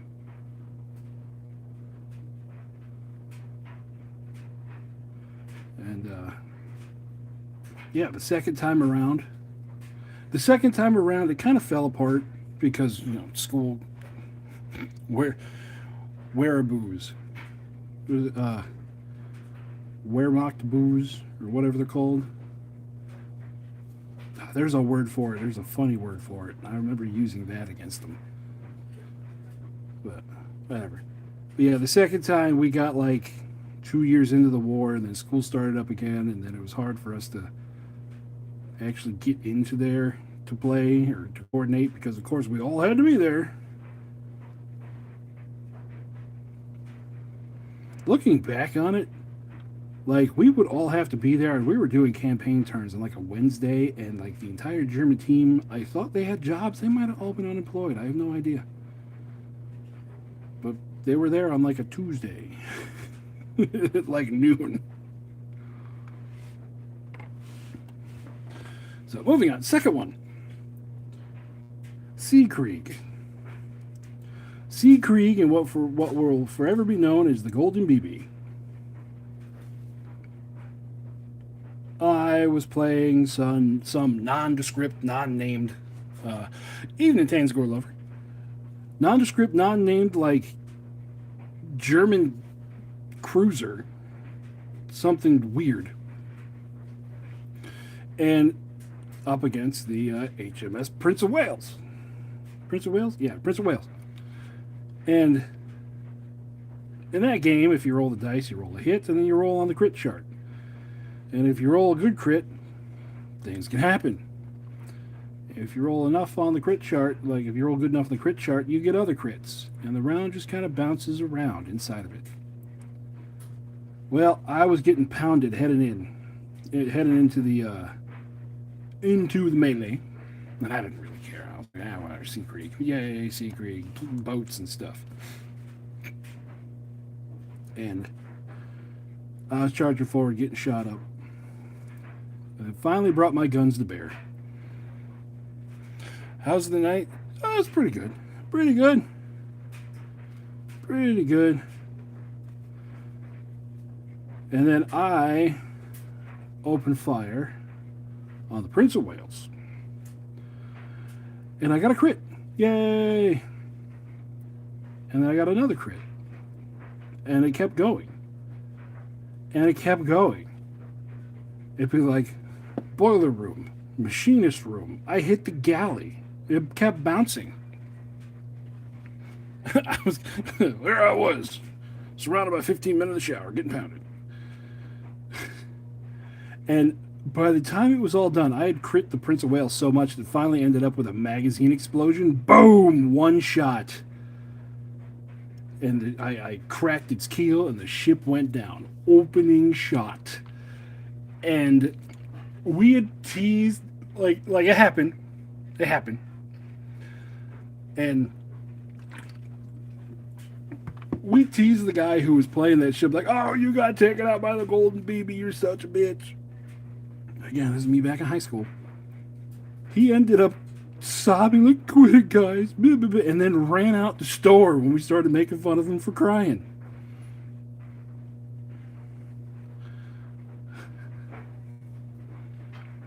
HMS Hood went down that way. Yeah. Yeah. Like, we had a ton of fun back in the day playing games that, like I would just show up and someone would have a random game I'd never heard of. And they're like, guess what? You're playing this. Okay. God, I miss that sometimes.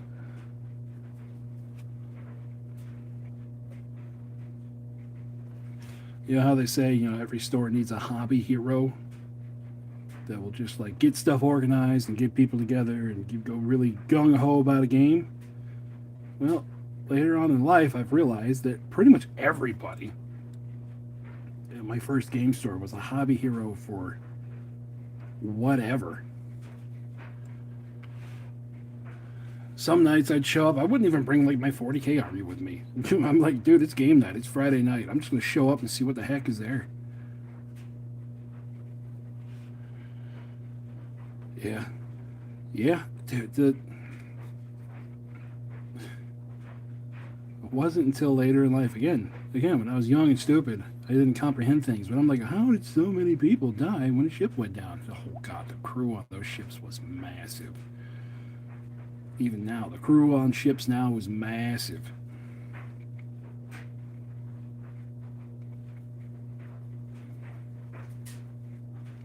Legion took the LGS by storm. Well, see, that's the thing. I would love to have something take the army stores, take the game store by storm that isn't 40k or GW related. But like every store that I've been a part of lately in the last decade, has been pretty much nothing but GW products and like Magic. And I never got into Magic. I'm probably proud. I'm happier for it that I never got into Magic.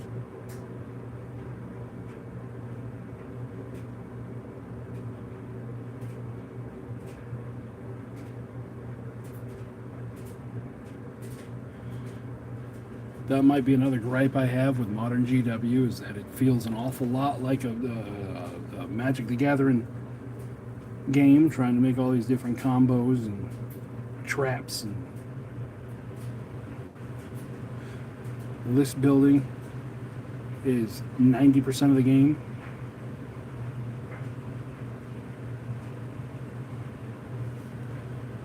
That's why I'm so happy with OPR. Like, I got a video I swear I'm going to record while I'm on vacation, about the different doctrines of OPR, about how I play the game completely differently from other guys that play the other ways guys play the game, and that's fine. That's 100% viable.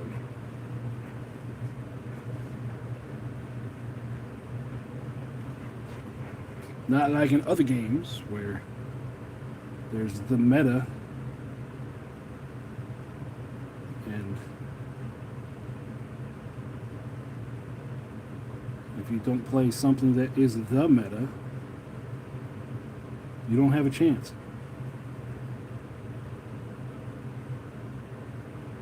At least, I mean, I can only talk to about as far back as far forward as 9th edition. After 9th edition, when 10th happened, I played exactly one game of 10th and then immediately put my dice down and went, no.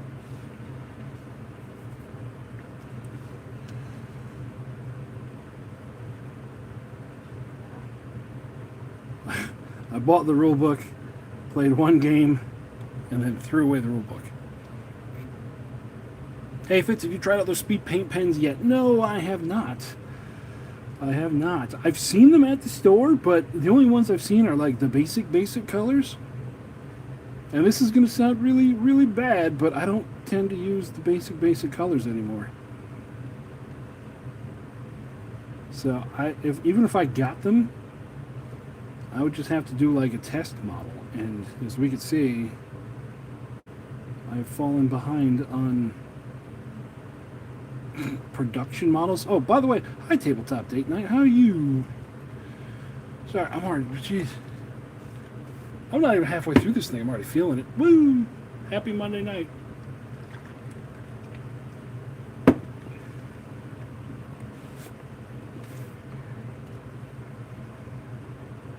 Oh.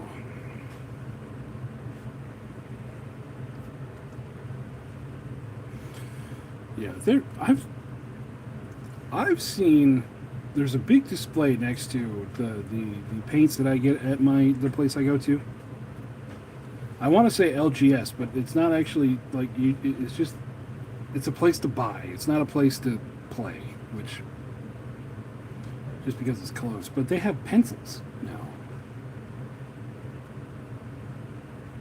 and every time I'm there, I'm tempted because they're cheap enough that I might just pick them up. Doing good here. We tried the pens, but the tips are great for detail, but the large flat surfaces get streaky. Yeah, I can definitely see that. That's yeah. That's another reason why I use Flow Improver. Just a couple little drops in it because, speed paint. You see people use a speed paint on big flat surfaces like tanks, and it does get streaky and blotchy and stuff. And little drops of Flow Improver will help it move on just a little bit more.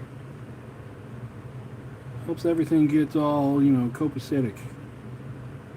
All them paint molecules is slipping past each other.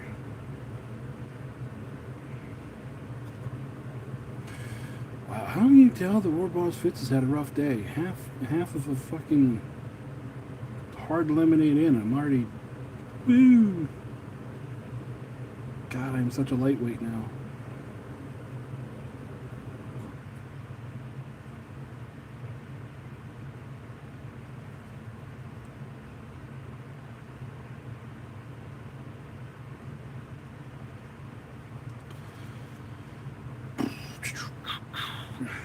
So, pen tips sometimes aren't saturated enough. That's another issue we found. My wife did a great hate-monger model with the blue and silver, though. Hey, I can't wait to see it. I was given a 3-line unit in a Napoleonic game and told how far they moved and what needed to hit. So I charged the Napoleon center and just kept going. Yes. Yes. I love. That's not even like beginner's luck. I love new guy courage. What are you talking about? I just saw the French. I just charged.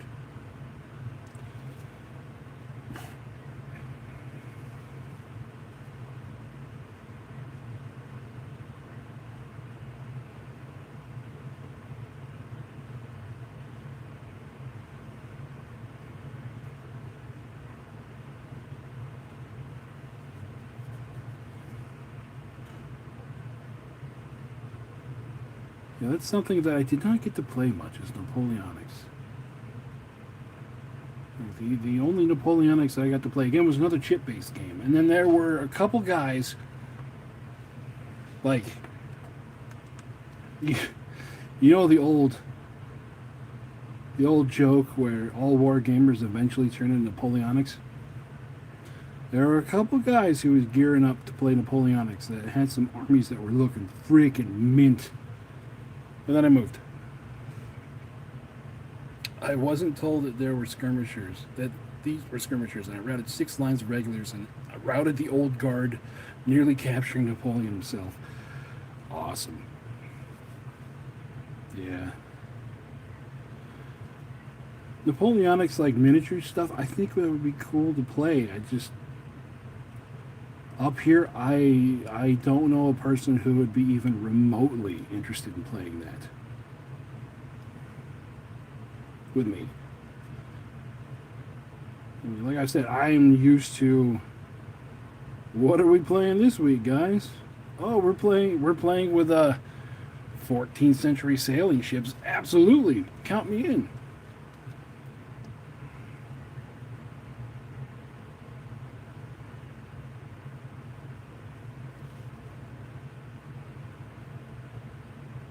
Oh, we're playing the sacking of Tortuga. Absolutely.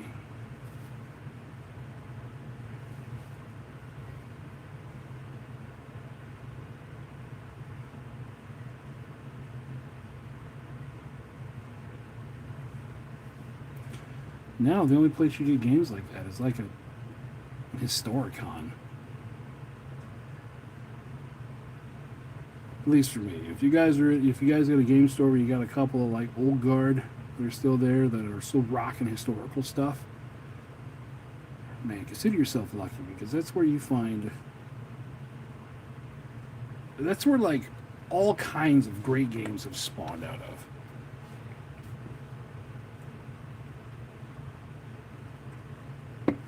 Some are tedious, some are cool. Well, yeah, I mean that's all games.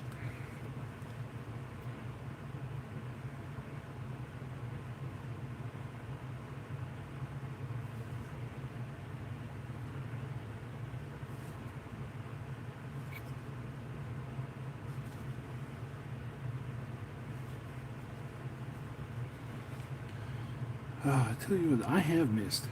This is gonna sound so sappy and weird, but I have missed my Monday night painting streams just so I can get on here and talk with other nerds.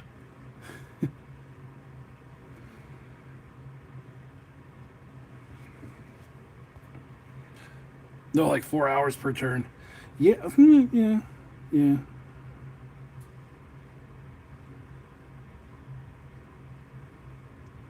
Okay, that's a bit much.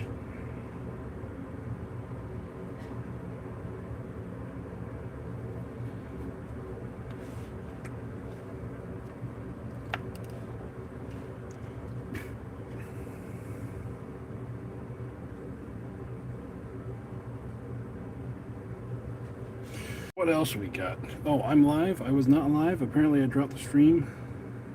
Hi, hello, welcome back.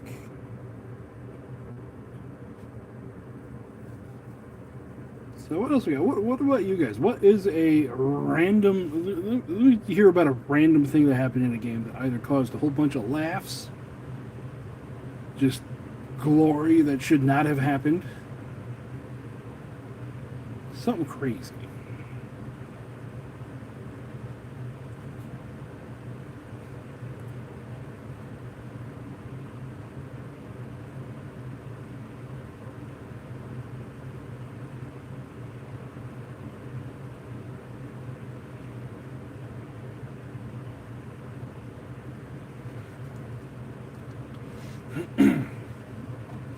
Okay, another random epiphany. This is okay. It's turned into a warbossfitz rambles thing. Another random epiphany I've come across. I was watching a video from Old Hammer, maybe Old Hammered, the guy that does the second edition videos, second edition 40K videos, and he was talking about all the old dirty tricks that used to happen in second edition. Now, second edition, I got to play second edition a little bit because that is right where I started.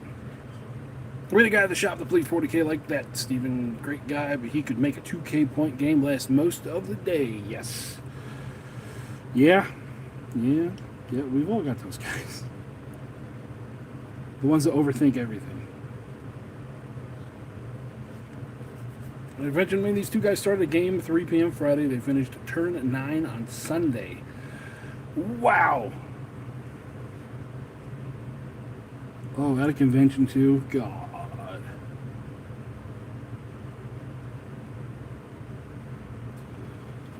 But, what was I saying? Oh, yeah, second edition, I got to play a little bit of second edition, and then, like a month after I got my first game, and they switched over to third edition. So, one, I was a little bit sore at the store owner that sold me everything for second edition. Like, you bastard. But that was back before the internet. He didn't know third was coming. Or maybe he did. I don't know. But, and just the random jank that would be in second edition about how the game was so crunchy and how things would drag on for so long in that game. And then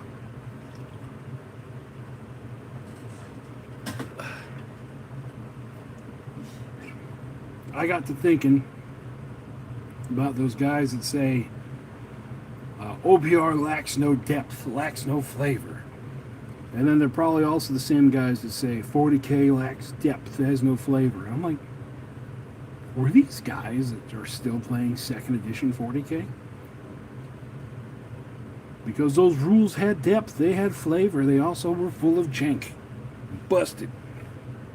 Yeah, the viral outbreak strategy, exactly. Well, oh, your whole orc army isn't wearing helmets? I'm sorry, you just die.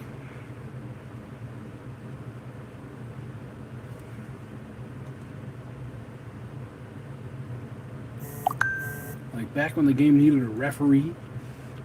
Well, technically that was first edition, but second edition, they still saw tables with referees.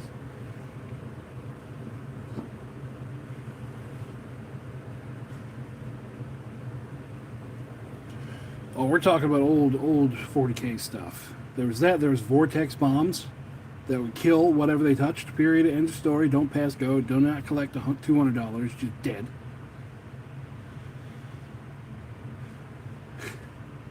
Yeah, wasn't the rule... I'm fuzzy because it's been like 30 years. Wasn't the rule if your model did not have a helmet, it died?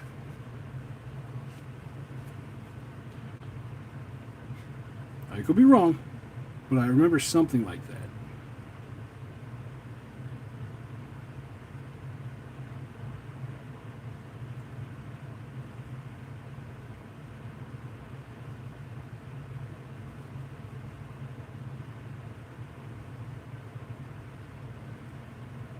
Enclosed armor. Yeah, okay. Okay, I think we might have simplified it down at the game store I was at. That only was a helmet.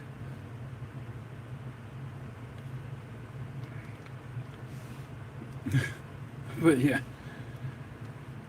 The unkillable characters because they have like 14 saves. Terminator armor that had a 3-up save on 2 dice. Some characters in Terminator armor had a 2-up save on 2 dice. Yeah.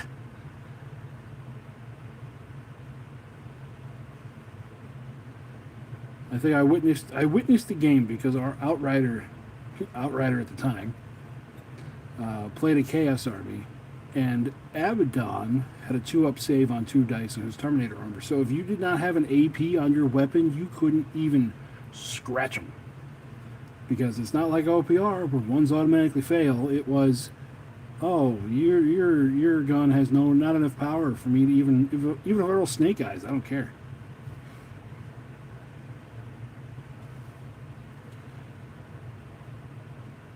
And then sustained fire dice and just freaking space wolves in particular. Oh.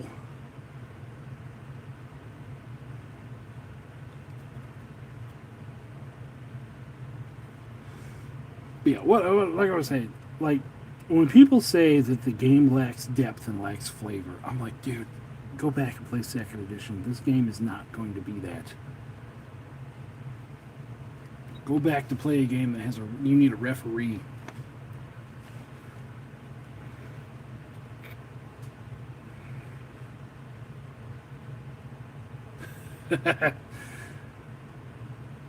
Like, true, the game did have a lot of flavor. There were some things that you could do that were just weird.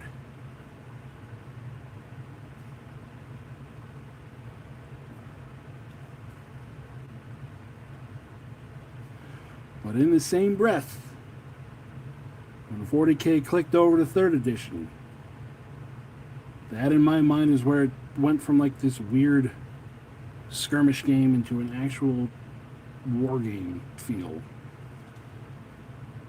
And again, I know I'm probably going to get flamed in the comments for that. Like, third edition was crap. Listen, I like third edition. Ooh. Oh, I did his over there. I like third. What can I say? Readjust Rose's color. Yeah.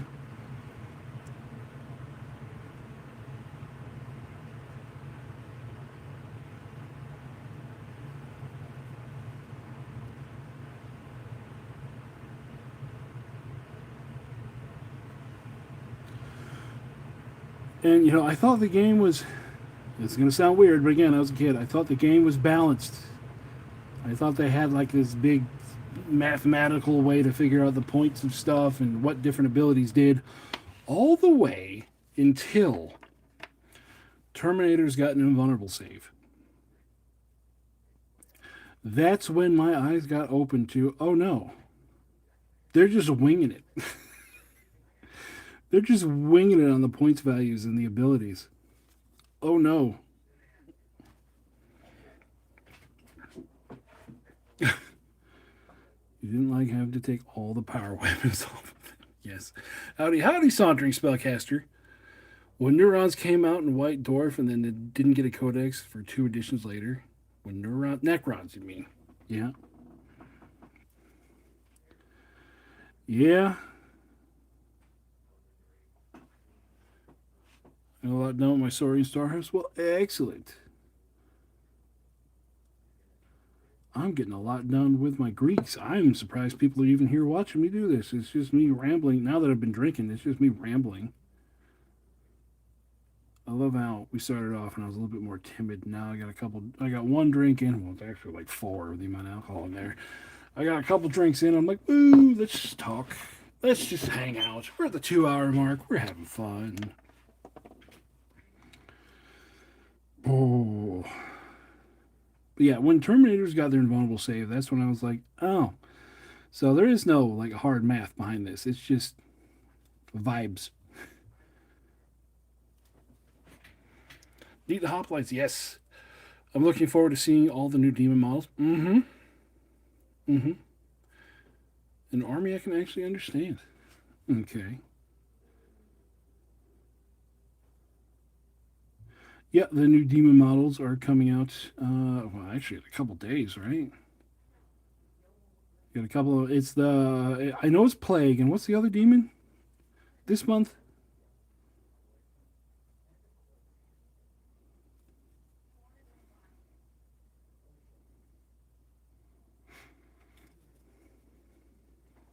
War. Of course, I did a war army. Of course. No, that's good. That's good. I tell you what. After printing the war army again for the second time, I'm like, yeah, I forgot how bad the supports. were. Like the supports were good. They supported everything. The problem was getting the supports off without breaking stuff.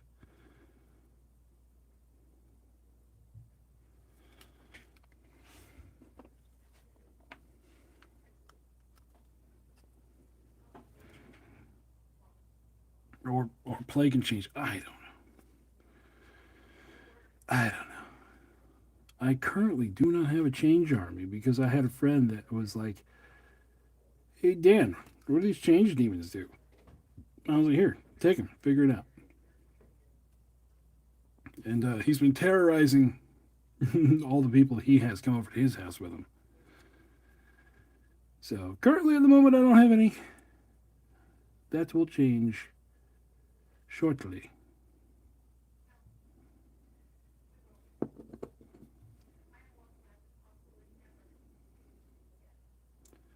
And just like I said, I was doing with next fantasy army, I am probably going to be doing more elite style stuff this year. Mostly because I'm like, this is 145 models in this army. I missed one. I am back. That shower was needed and it was good. Nothing beats a steaming hot shower after you come in from the snow. Yes. Lucky you, we went from ice, freezing rain to nearly 48 in fog. Tomorrow's high is 27. That happened here, except today. I eagerly await the Kingdom of Angels models. Yes. So we might actually get John Blanche speed paint. Well, yeah. Yeah, I happen to. I. Uh, I did. I spoiled myself.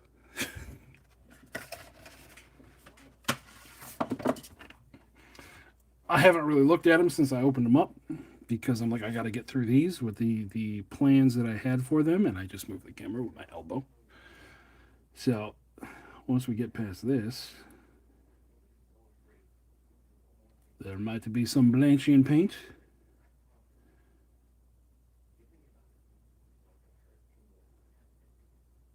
Some Blanchian paint going on. I remember back when Inquisitor 28 was all the rage.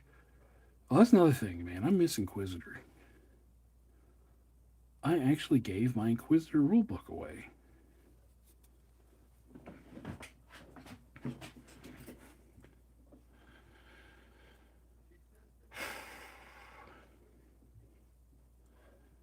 Yeah. See, I remember in the beginning of the stream, I was complaining about all the plowing I had to do, and today it was 50 mile an hour. Yesterday was 55 overnight. Like I walked outside to take the dogs out at midnight, and as soon as the air hit me, I was like, "Uh oh, something's fucky," because temperature doesn't change that fast around here without something going wrong. And then today, it was 50-degree wind or 50-mile-an-hour winds. Temperatures dropped down to 20, and we had constant snow all day. Yay.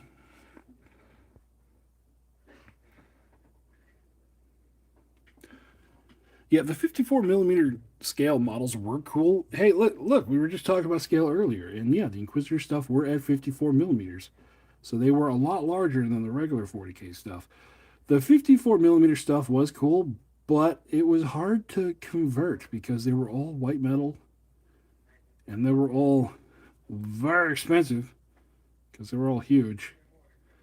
So the switch over to 28, like doing Inquisitor 28, was so nice.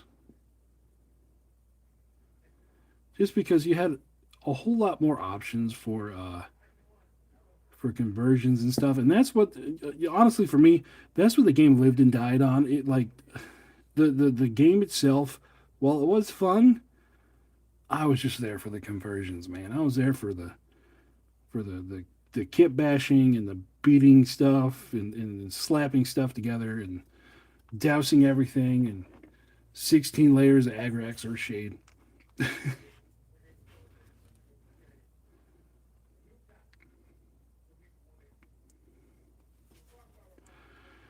I remember we had one Inquisitor campaign that went so far off the rails. I was playing a plague bearer. the I don't know why, but the Game Master allowed it. I played a Plague Bearer who was in service to an Inquisitor, and nearly immediately, like session number 3, I broke off. I was able to break away from the Inquisitor, but the thing was, I stuck around. The Inquisitor like made deals with me to stick around. I think scale matters depending on the game. Squad, skirmish, you can use a bigger size, where skirmish and army clashes should be smaller scale. Yeah, yeah. I mean, yeah. Also, that runs into what we were talking about earlier: is that GW sets the standard, and a lot of their stuff is 28 and 32, and our game master like using giant map. Well, it was a whole 6x4 table he used as an Inquisitor map. But okay, back to this stupid before I lose my train of thought. The Inquisitor had a demon host who was me, who was a Plague Bearer, and I broke off from the Inquisitor, and he was like, "Well, you two can make a deal." Because normally it'd be, shoot the demon until it's dead. Well, he let me live. And the plan that I worked out in front of the game master was like, I will not kill everyone if you give me your entire melee stat. And the Inquisitor was like, okay. I'm like, shit, that worked? Really? I was ready to roll up another character. But it did. And then I became a absolute melee powerhouse because I had my melee stat combined with his melee stat. And on top of that, I was constantly infecting everybody in the crew. I was like leaving little gifts, presents of Nurgle wherever I went. For some reason, they never looked under the chairs. I kept leaving them presents. And yeah, it went on for a while until it devolved down into... Okay, the last thing I remember that campaign, somewhere along the way, I got a skill that like my hands would turn on fire whenever... My hands would light on fire whenever I get into melee. And we got into melee, and we were fighting against the Planetary Defense Force on an agri world, which was just like an entire planet that was covered in wheat fields. And we got into a fight with the Planetary Defense Force, and I punched a chimera, and it burst into flames. And then that backflowed into me, and then I was on fire. But I was on fire just to a point where I was able to live through it. And then the Inquisitor and his party got taken away, and then it was left up to me running across this planet-wide wheat field on fire, and just trying to burn the whole thing down. And that's where that campaign ended. Good old shenanigans.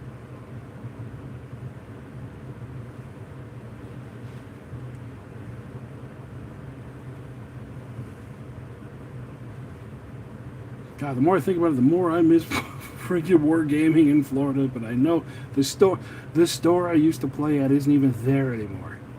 God, I wish it was. All those guys don't even live there anymore. God, I wish they did. I'd still be there.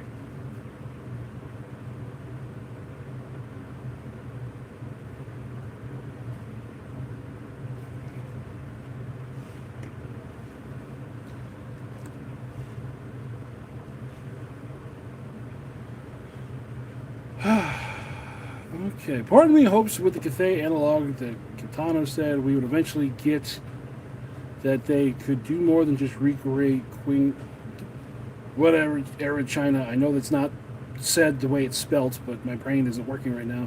I kind of want to see some Korean and Thai stuff. Ooh, that'd be cool.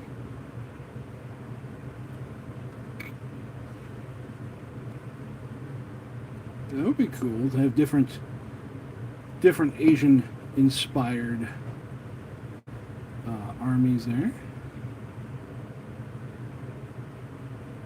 I haven't seen much Thai stuff, but I know that some Korean stuff is really, really ridiculous. Well, I mean, ridiculous in a good way. Uh-huh. Uh-huh.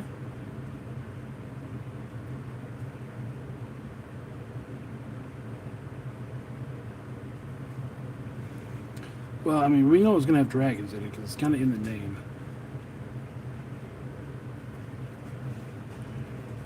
Turtle ships.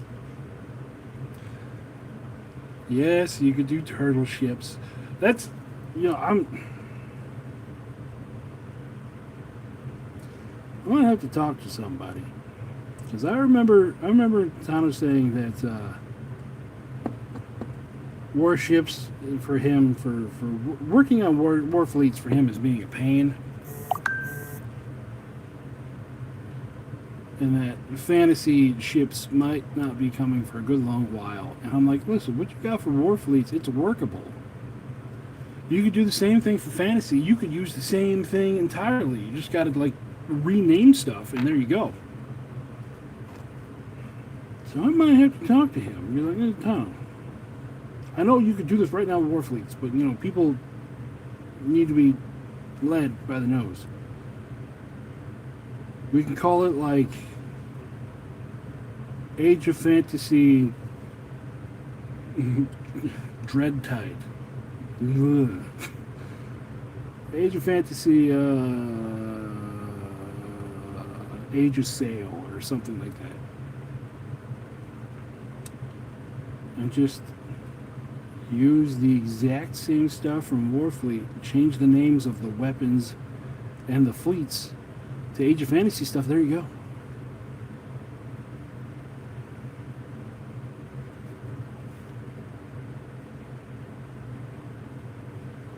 Sloops of War. Here you go. I look at Gaetano and Paramount. All I think is it's insane how much they've been able to make. I say let them work at their pace, and we will see amazing stuff. Yeah. I mean, yeah. But another thing, good God. Okay, timeout. As you can tell, my brain is running faster than my mouth can go right at the moment. Let's slow the brain down.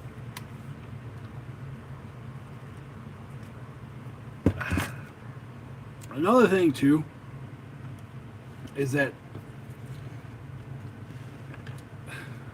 this is gonna sound, in my mind this sounds kind of narcissistic, but I'm gonna go ahead and say it. There is a wealth of OPR. There's a OPR resource they're not tapping, and that is the people that are out there that are passionate about the game. And I'll include myself in that as well. I am very passionate about OPR. I will talk with people forever about it. Like, I love doing conventions. I love talking with people. I love, hyping people up for the next thing. I love hyping people up for what we have right now. Like, a lot of people go, 3.5, they changed, blah, blah, blah. I'm like, listen, don't worry about what you had. Worry about what you have now and how you can use it. Check out the new stuff. Maybe you could do something cool that you weren't able to do before. Maybe it's time to look at a different tactic. You don't want to do the same tactic for years on end. That gets boring. But there is a wealth of people that are out there that would love to just bounce ideas or throw their hat in the ring or stand up and say a volunteer's tribute to do different stuff.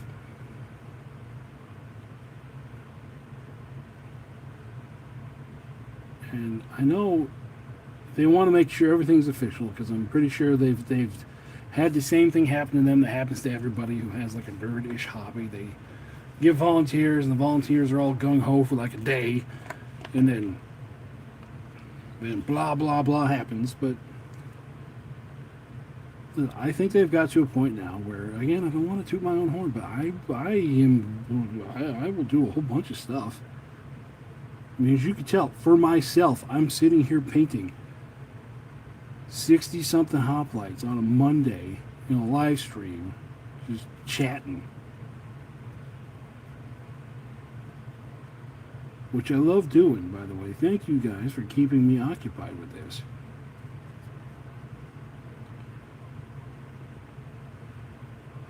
Because without the live stream, I would have probably got up by now.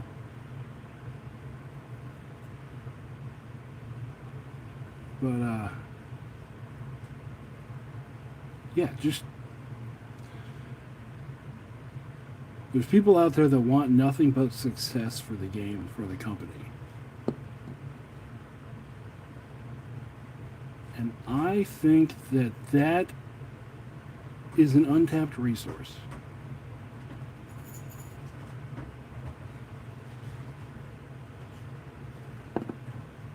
Like, yes, they have the Ranger program,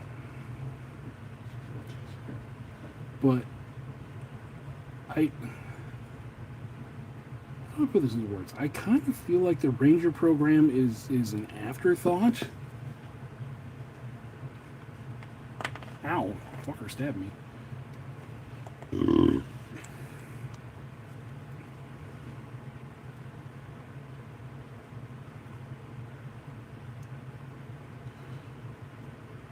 I don't know what I'm trying to say.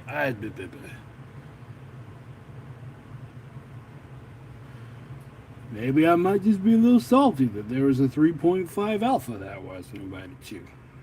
You know, it's not like I don't play OPR every day and have ideas on how to play games. Well, I'm just a redneck in the fucking snowfields of Michigan. Don't listen to me.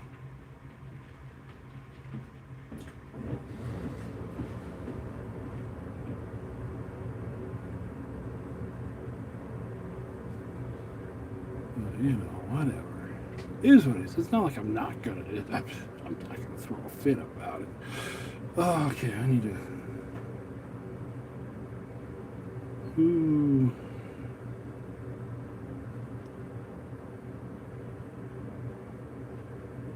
Hi, everyone. How are you?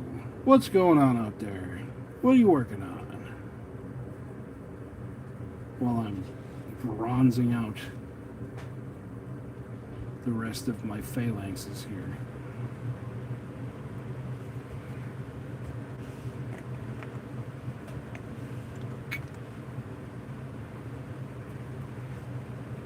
Deep breath. Yeah.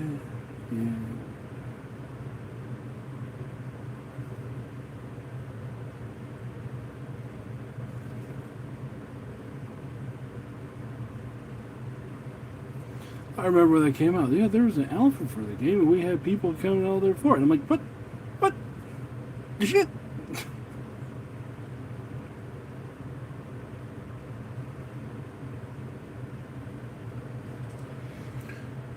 Painting swarm models is an interesting feeling. On one hand, they're easy because they're mostly the same color, and thus easy on the other.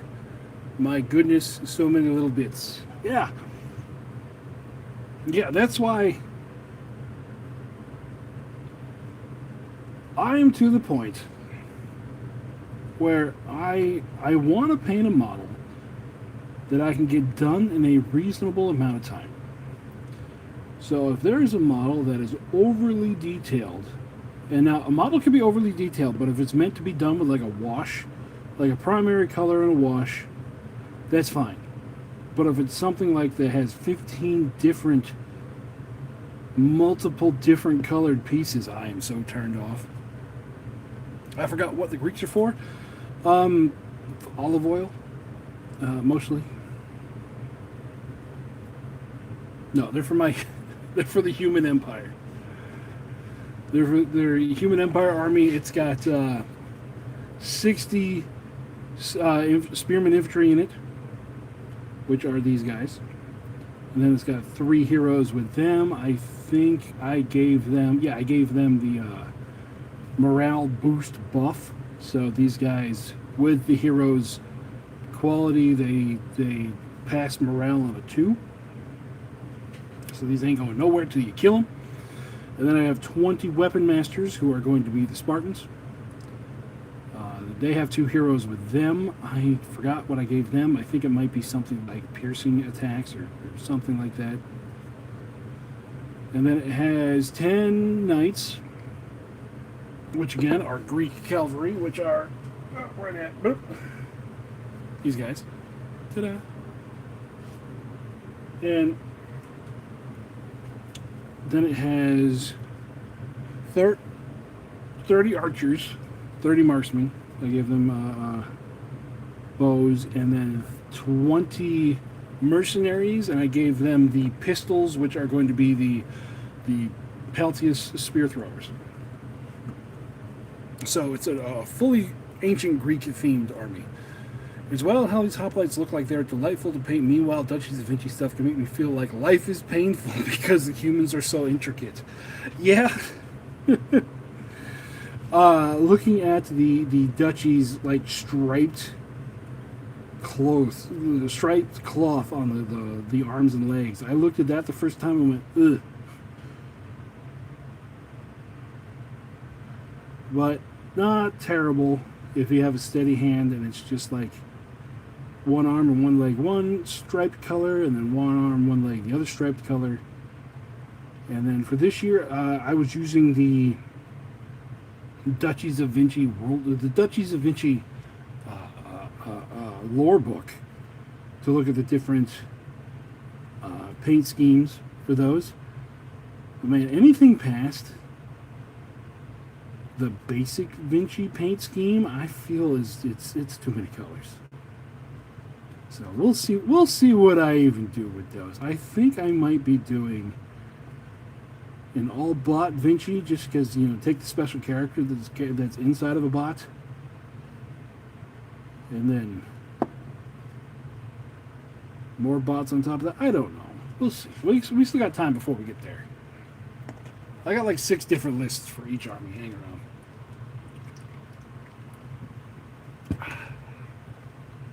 You need Balearic slingers.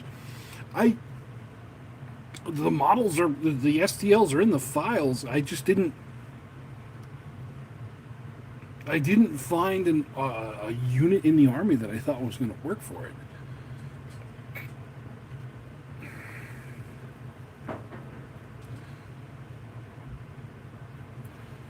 See, they're also cool for me. The lore books are cool to look at color schemes, but they're cool for me because it kind of gives me an idea. Like, I'll come up with a lore background for the army, and then it lets me figure out which color of the faction goes with which part the lore I'm making up goes with. It's a weird way of saying I have story first and then paint second.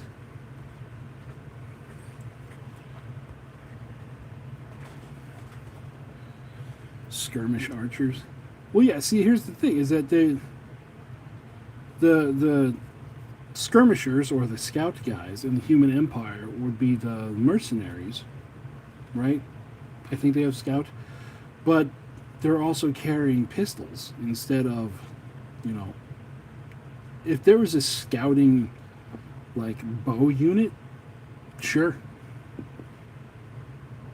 Maybe there is, and I just missed it. Maybe I got the spear throwers in my head. Maybe I got tunnel vision and decided these are cool. I mean, technically, technically nothing. There's no technically in the game. I could have used them as the marksman, slingers as the marksman, but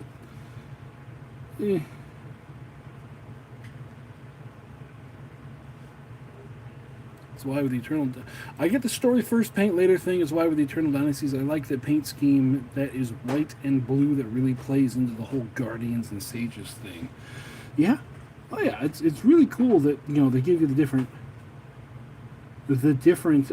city states and the different ways that they fight. I think the one that I looked at that I wanted to do, or that fit the lore that I made, was like yellow, or like a amber color with like red and purple trim on their clothing. And so I was like, yay, oh, that color. That color might be rough for me.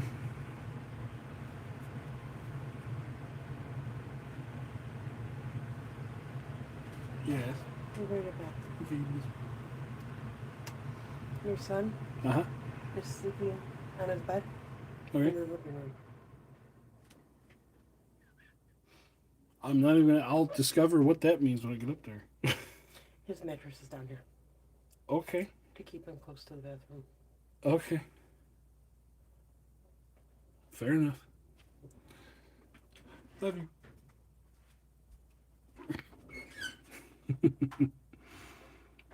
Shut up.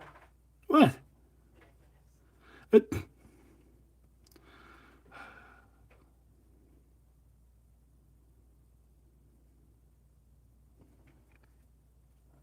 oh, someone's.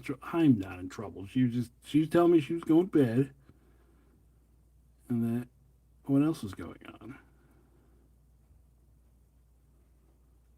Yes, honey, I came down to tell you I was going to bed. Okay, good night. I love you. You're too busy to come do your job. Okay, guys, I'll be back in like 2 minutes. No, I said that. She's probably gonna keep me longer. I'll be right back. Talk amongst yourselves.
All right, I'm back. Hi. Oh, he's done too. Hey.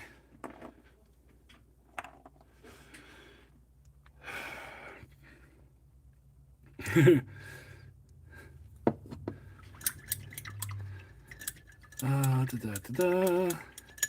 Oh, so I was in trouble. Who talks to himself? Historically, brother consumers are best and vicious. Volume, feelings to target specific officers. Yeah, true. True, but, again, yeah. That was the last I heard from Fitz. Hi. I can go put my roosters up now. Well, okay.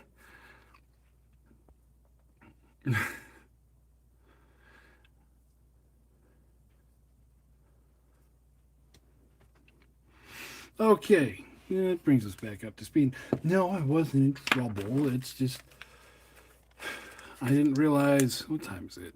It's 9:30. I didn't realize what time it was. I had to go tuck the missus in.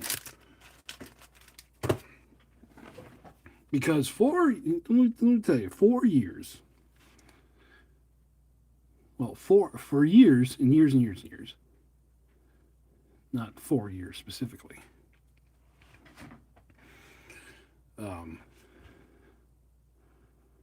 Whenever she said that, she's ready to go to bed, I would go to bed too. And my body don't work like that. Like I only need like 4, 5, 6 hours of sleep every night. And so I would be in there just staring at the ceiling in the dark until midnight. So finally, I decided, okay, we're not going to do that anymore.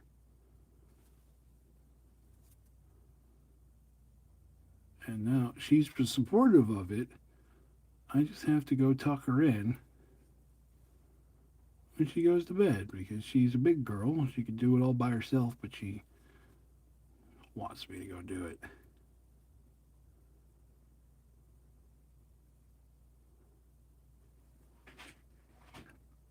Really, you two? I thought it was the only one. Yeah. Um. Yeah.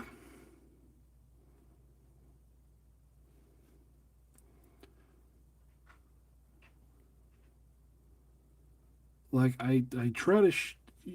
I go lay in bed at like midnight, and then I'm on my phone till like 1 or 2 in the morning, and then my alarm goes off at 6, and I'm up and out the door.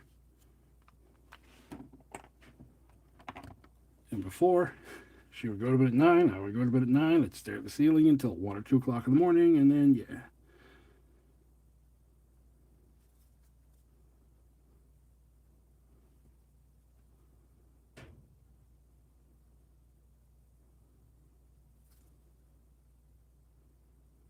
So that's why, you know, after years of doing that, I was just like, I can't do this anymore. I need to do stuff. Good night.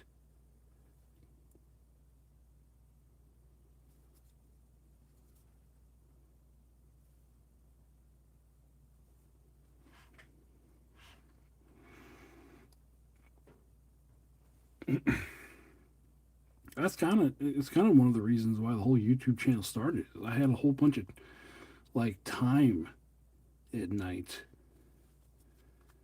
and I was like, let me do something productive instead of playing computer games all night.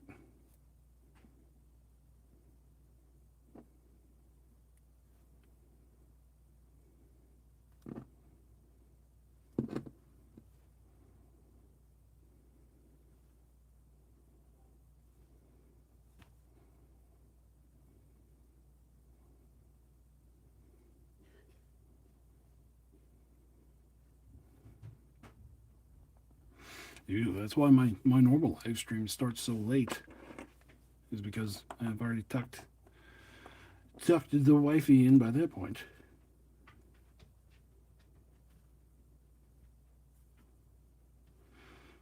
Oh, now it's so quiet in the house. So what were we talking about? Where were we? How old is that paint cap? Is that a Poly S cap? You mean this one here? Um,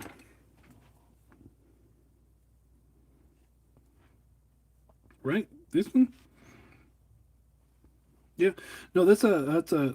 Well, I would flip it over. It's full paint. That is a 25 millimeter base from GW. Just flipped over that I've been using for a palette for forever. I have a second one floating around somewhere, and then I have two 40s that I use as well. Oh, sling versus archer. Okay. Okay, well, yeah, I should have used some slings there, but the models are already painted and they're already printed, they're already painted, they're already done. I'm not going back and making slingers.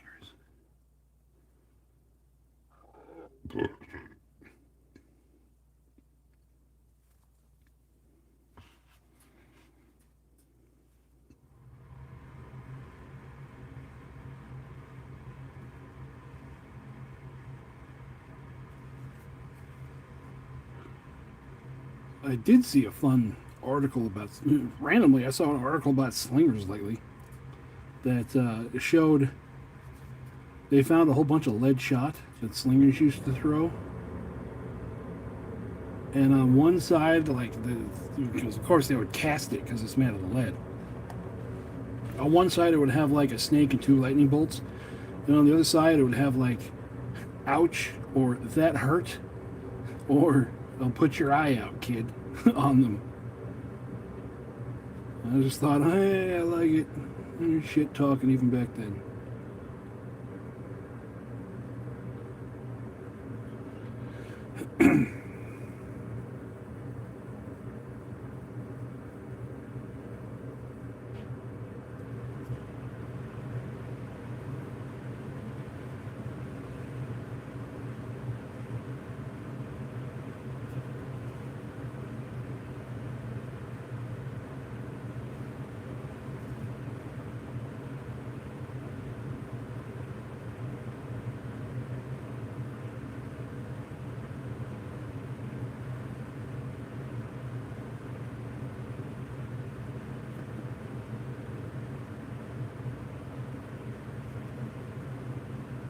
Yeah, I think this base I'm using as a paint palette in particular came out of the Battle of Calth set. Because I think that's the last thing I bought from GW that had bases that size. For impact studies, it hits like a modern 22 long rifle. Okay, I believe it. I believe it.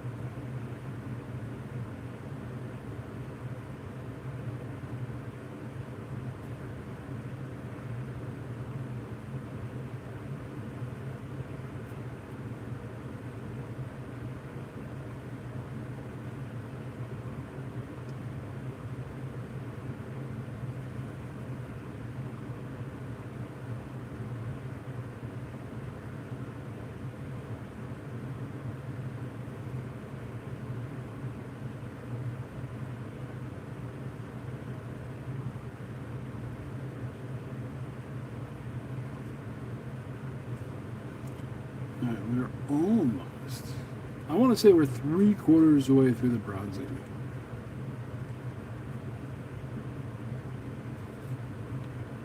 Just a update.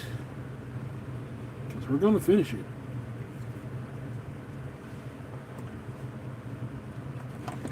We got this many more.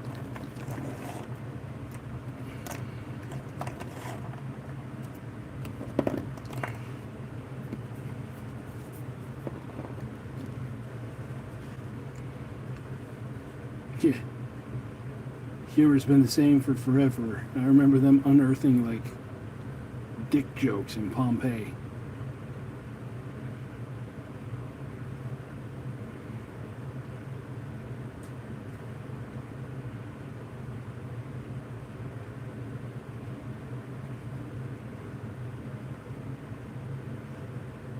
I remember someone saying 4,000 years ago farts were still funny.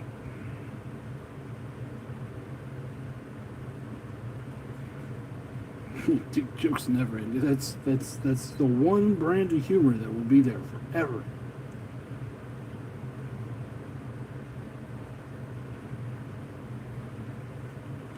Even when humans get off the planet and go different places in the universe, dick jokes are eternal.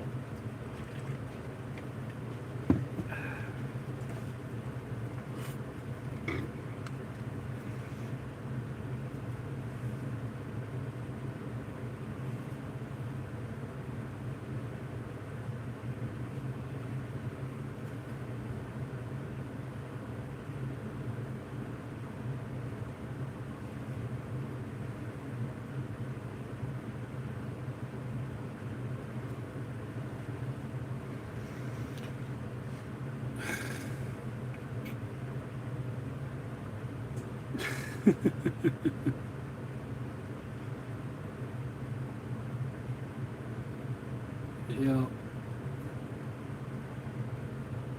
Jokes that will forever be funny. Doesn't matter what kind of a prude Karen dress tells otherwise. We're gonna laugh at them.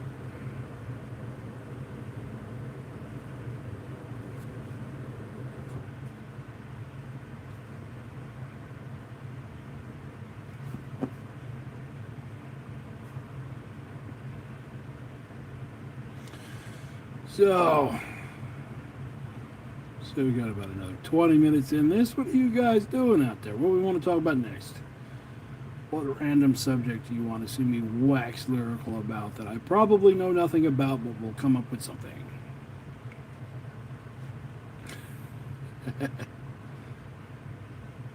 The fighter pilot that drew a penis in the sky during flying. Yes. It's never not funny.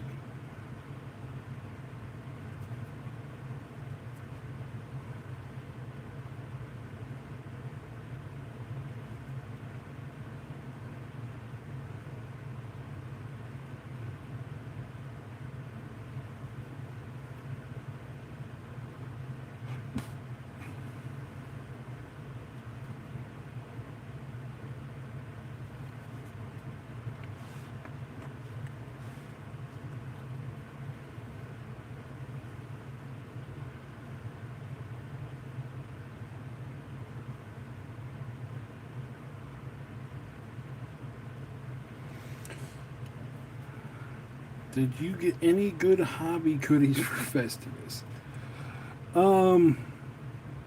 Okay, I have like 5 different packs of like $5 packs of paintbrushes. And then I got some paint pens, but they're not, oh, they're buried. They're not like speed paint pens or like the kinds you put on a table and you pump them. I got a pack of gray paint pens, which admittedly for my Secret Santa stuff I was vague because I was having a rough day already when I like, fill this out. So what's your favorite color? Gray. What do you like to do in your time off? Paint. And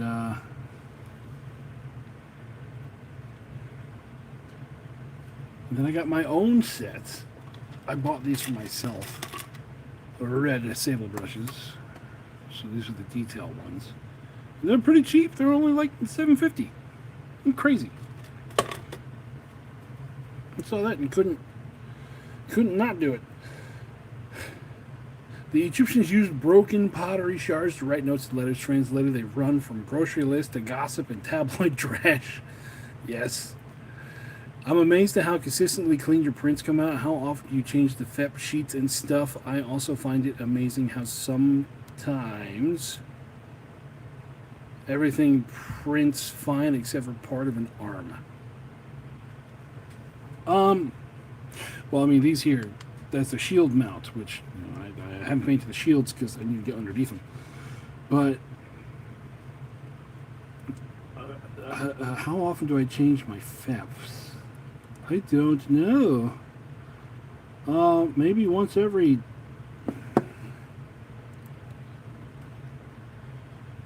dude, I don't know. Okay, what's with the arms? See those right there? Those are the shield. Where are they? Oh, get out of the way. You. Go over there. Ah, don't fall. Ah, don't fall. So those are where the shields go. Now see, I don't have any because I'm going to print that. I'm going to paint them off of them. But this is what it's going to be like. Boop. And that's just the flat surface that they glue to. So that's what's going on with the arms. Once I get done with all the bodies, I get to have a shield painting day, which is fun because it's just all going to be like half stuck to a sheet of cardboard. I'm just going to go through and just single color all of it. Oh, why are the... Okay. Why are the arms the only always things that get print errors? Well... Okay, let me go back. How often do I change my FEP? As often as it tears. I run my printing equipment like old Soviet era factory tech. I beat these things into submission and then they continue until they break. And so on my Saturn, which has done everything since shit a long time ago, I've replaced the FEP on it exactly once. So I want to say it's been going over a year on, this is its second FEP. Yeah, what layers do I print it? I think it's 0.05.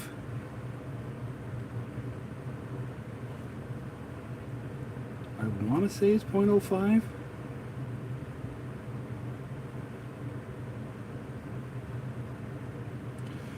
some stuff. Let me pull up the goblins. Those are the ones that got printed that are cleaned up on bases.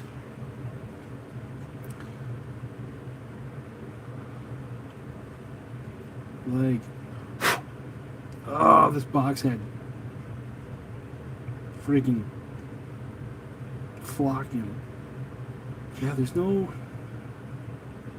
I really don't see any layer lines on there, but yeah, 0.05. I have anti-alias turned on, and these little spots here, they're just supposed to be there because they're, you know, scratched up goblin crap. Yeah. 0.05, we'll see. It's not amazing detail. Like for that, you got to pull it down to like 0.02. But I haven't found anything that needs that. Like you don't need to see the pores of my models.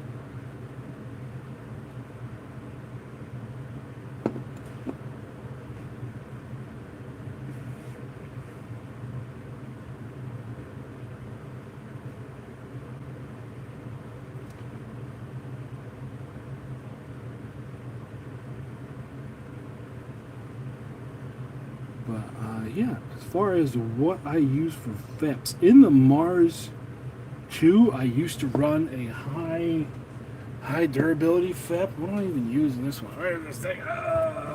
These are just standard Elegoo FEPs that I run in there now. Yeah.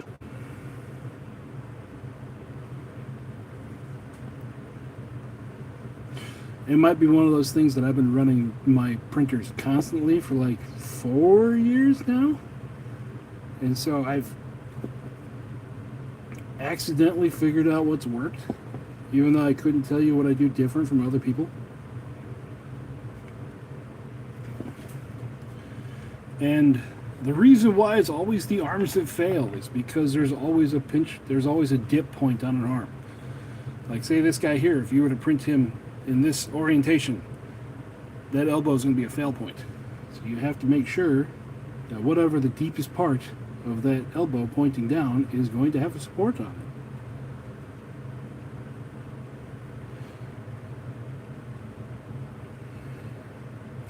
it. Inside the shields were boiled leather. Any red brown would work. Oh yeah, I'm talking about the other side of the shield. The inside of the shield is going to be easy. It's going to be like I have like a red primer that I'm going to use for that. It's kind of like a red-brown primer. And then the outside, that's where the fun's going to happen. It's going to be all, I'm going to line them all up on one sheet of cardboard. I'm going to blue tack them to it and just blast them. Because for these guys, it's going to be a base of white. Because you know, the armor's based white, and for everything else, and the Spartan stuff, and then all the spear throwers and the archers even have shields on them, they're going to be copper. They're bronze. I got a quick change VAT and it works great, but I wonder sometimes if I might accidentally break it. Replacing FEPs is tedious but necessary, and this thing helps. Yeah. Okay, yeah, I can see that. Like, whenever I replace my FEP, it is a 2-hour affair. I turn on a podcast, put on my gloves, and just start getting to work.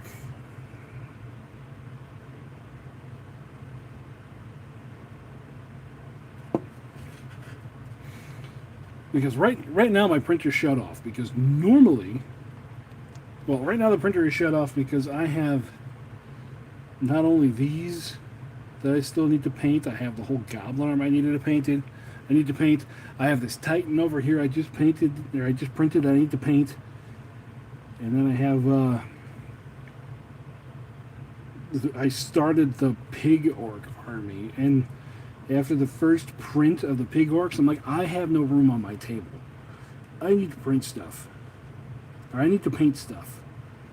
So, once I get these Greeks finished, I'll fire the printer back up. But it was the first time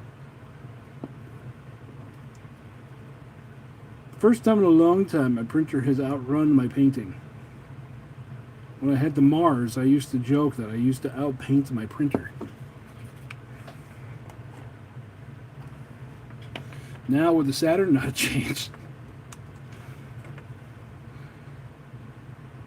All 60 of these dudes took about, well, a day and a half for me to print them all.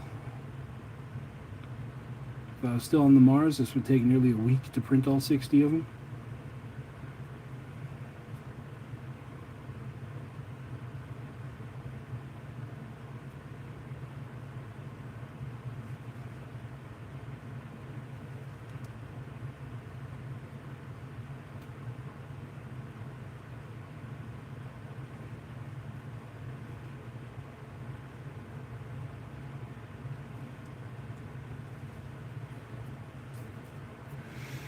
Yeah, that's another crazy thing too, is that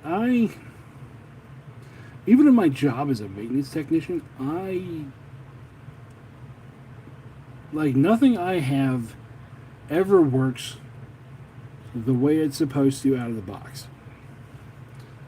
Like for some reason, I am always the one that finds the one that is crap that I have to rig in a certain way to get it to work. And 9 times out of 10, when I rig something, it works better than it's supposed to by accident.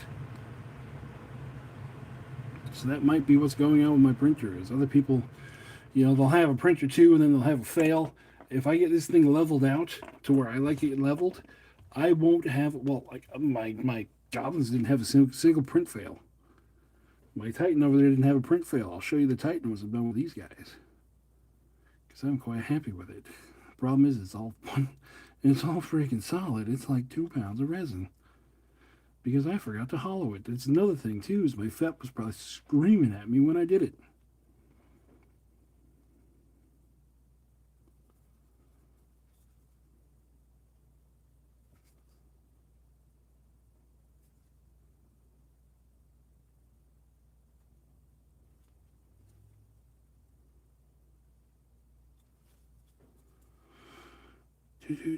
Well, we're down to like 6. All right.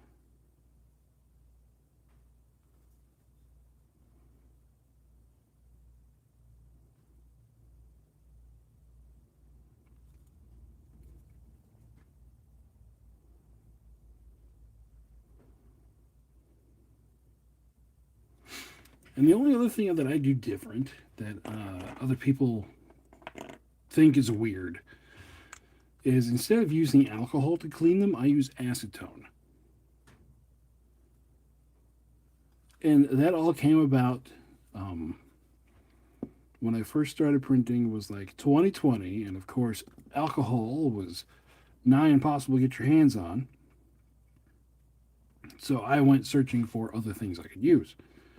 So I tried denatured alcohol, worked pretty okay.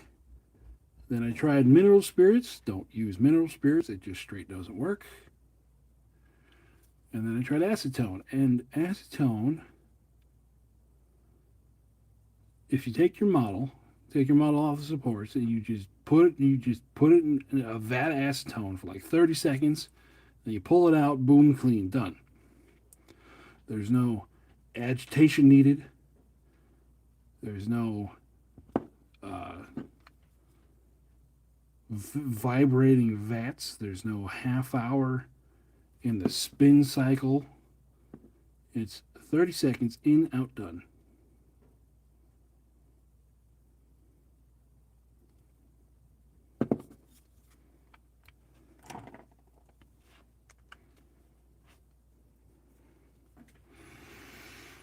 Almost there.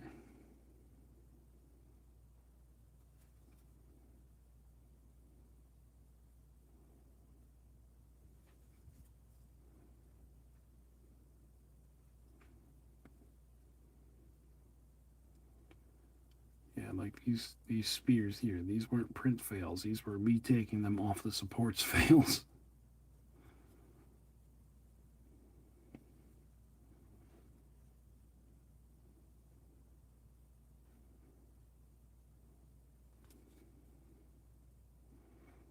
And in 140 models, I've got 5 or 6 that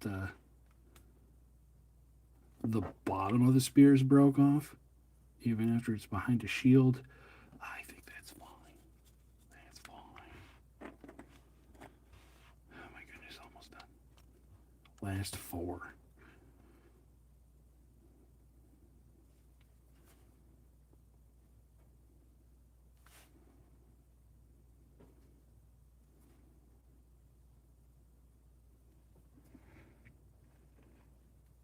Make a post-it note on your computer, hollow me out. Well, it's not normal that I do something like I did. You'll see.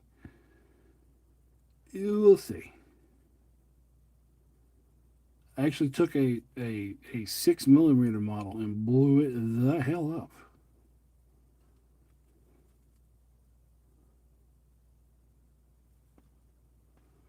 And then here's a little trick. Here's a little secret. If you are looking for something that very closely resembles a 40K tank. Now, this isn't the case all the time. But if you go search for places that have free files and you find them in epic scale, normally, if you blow them up, they will look correct at 28mm.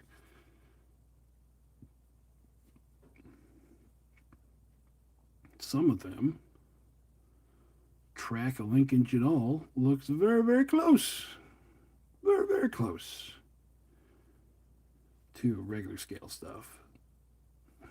But you didn't hear from me. I just painted his lips, but that's okay. I am so done. It's another downside of batch painting so many guys at once that once you are close to the end, you're like, "Foot, don't care." There are no mistakes or happy accidents. This guy kissed something that is now gold.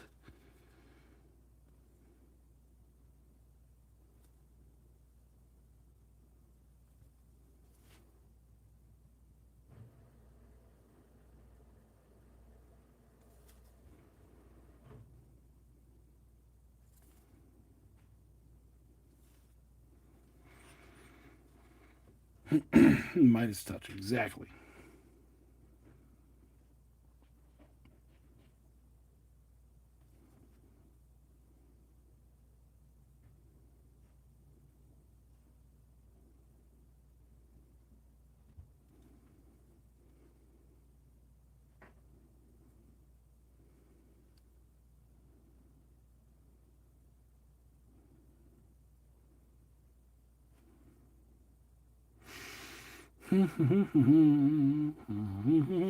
Last one. Oh my god.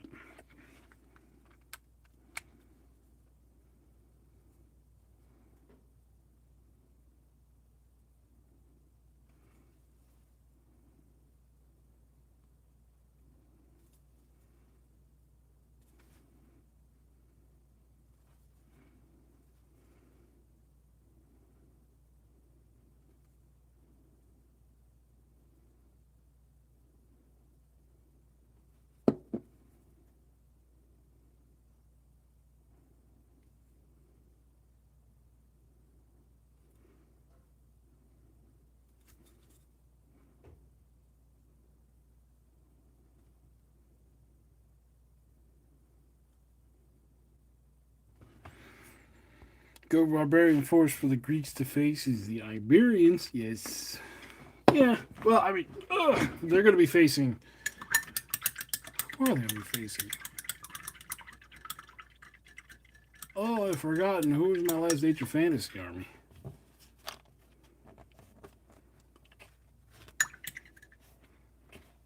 Ugh, I don't even know. Rats? Maybe. No, I mean, it's probably rats. Yeah, I think it is rats.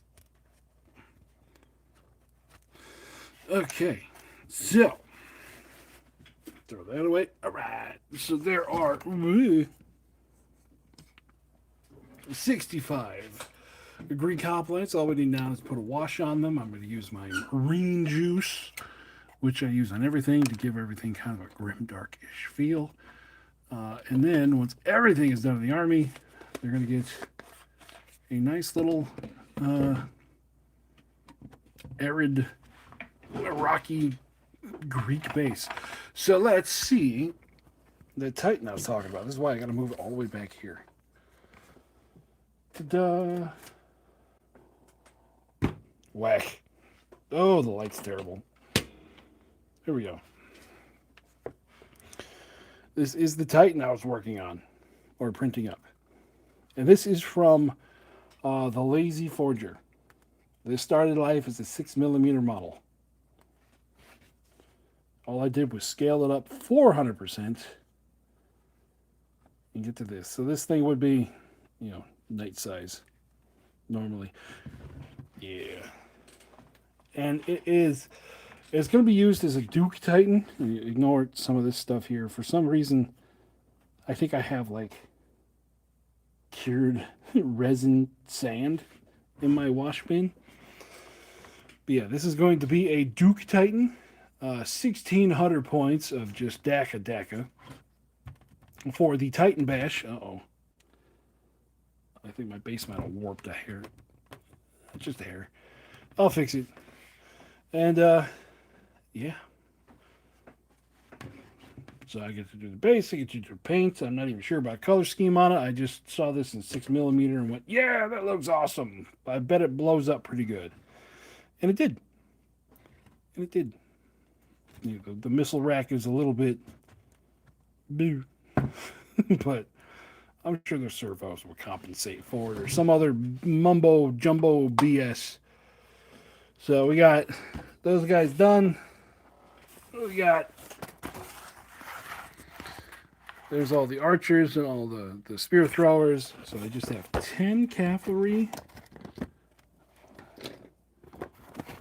and 22 Spartans left. And then I get to do washes and bases. And this army is done. Ta-da. Ta-da. All right, guys. So that'll do it for me tonight. Thank you for sticking around while I did all of this craziness. And, yeah, I'm still technically on vacation for another week. We'll see what I can come up with.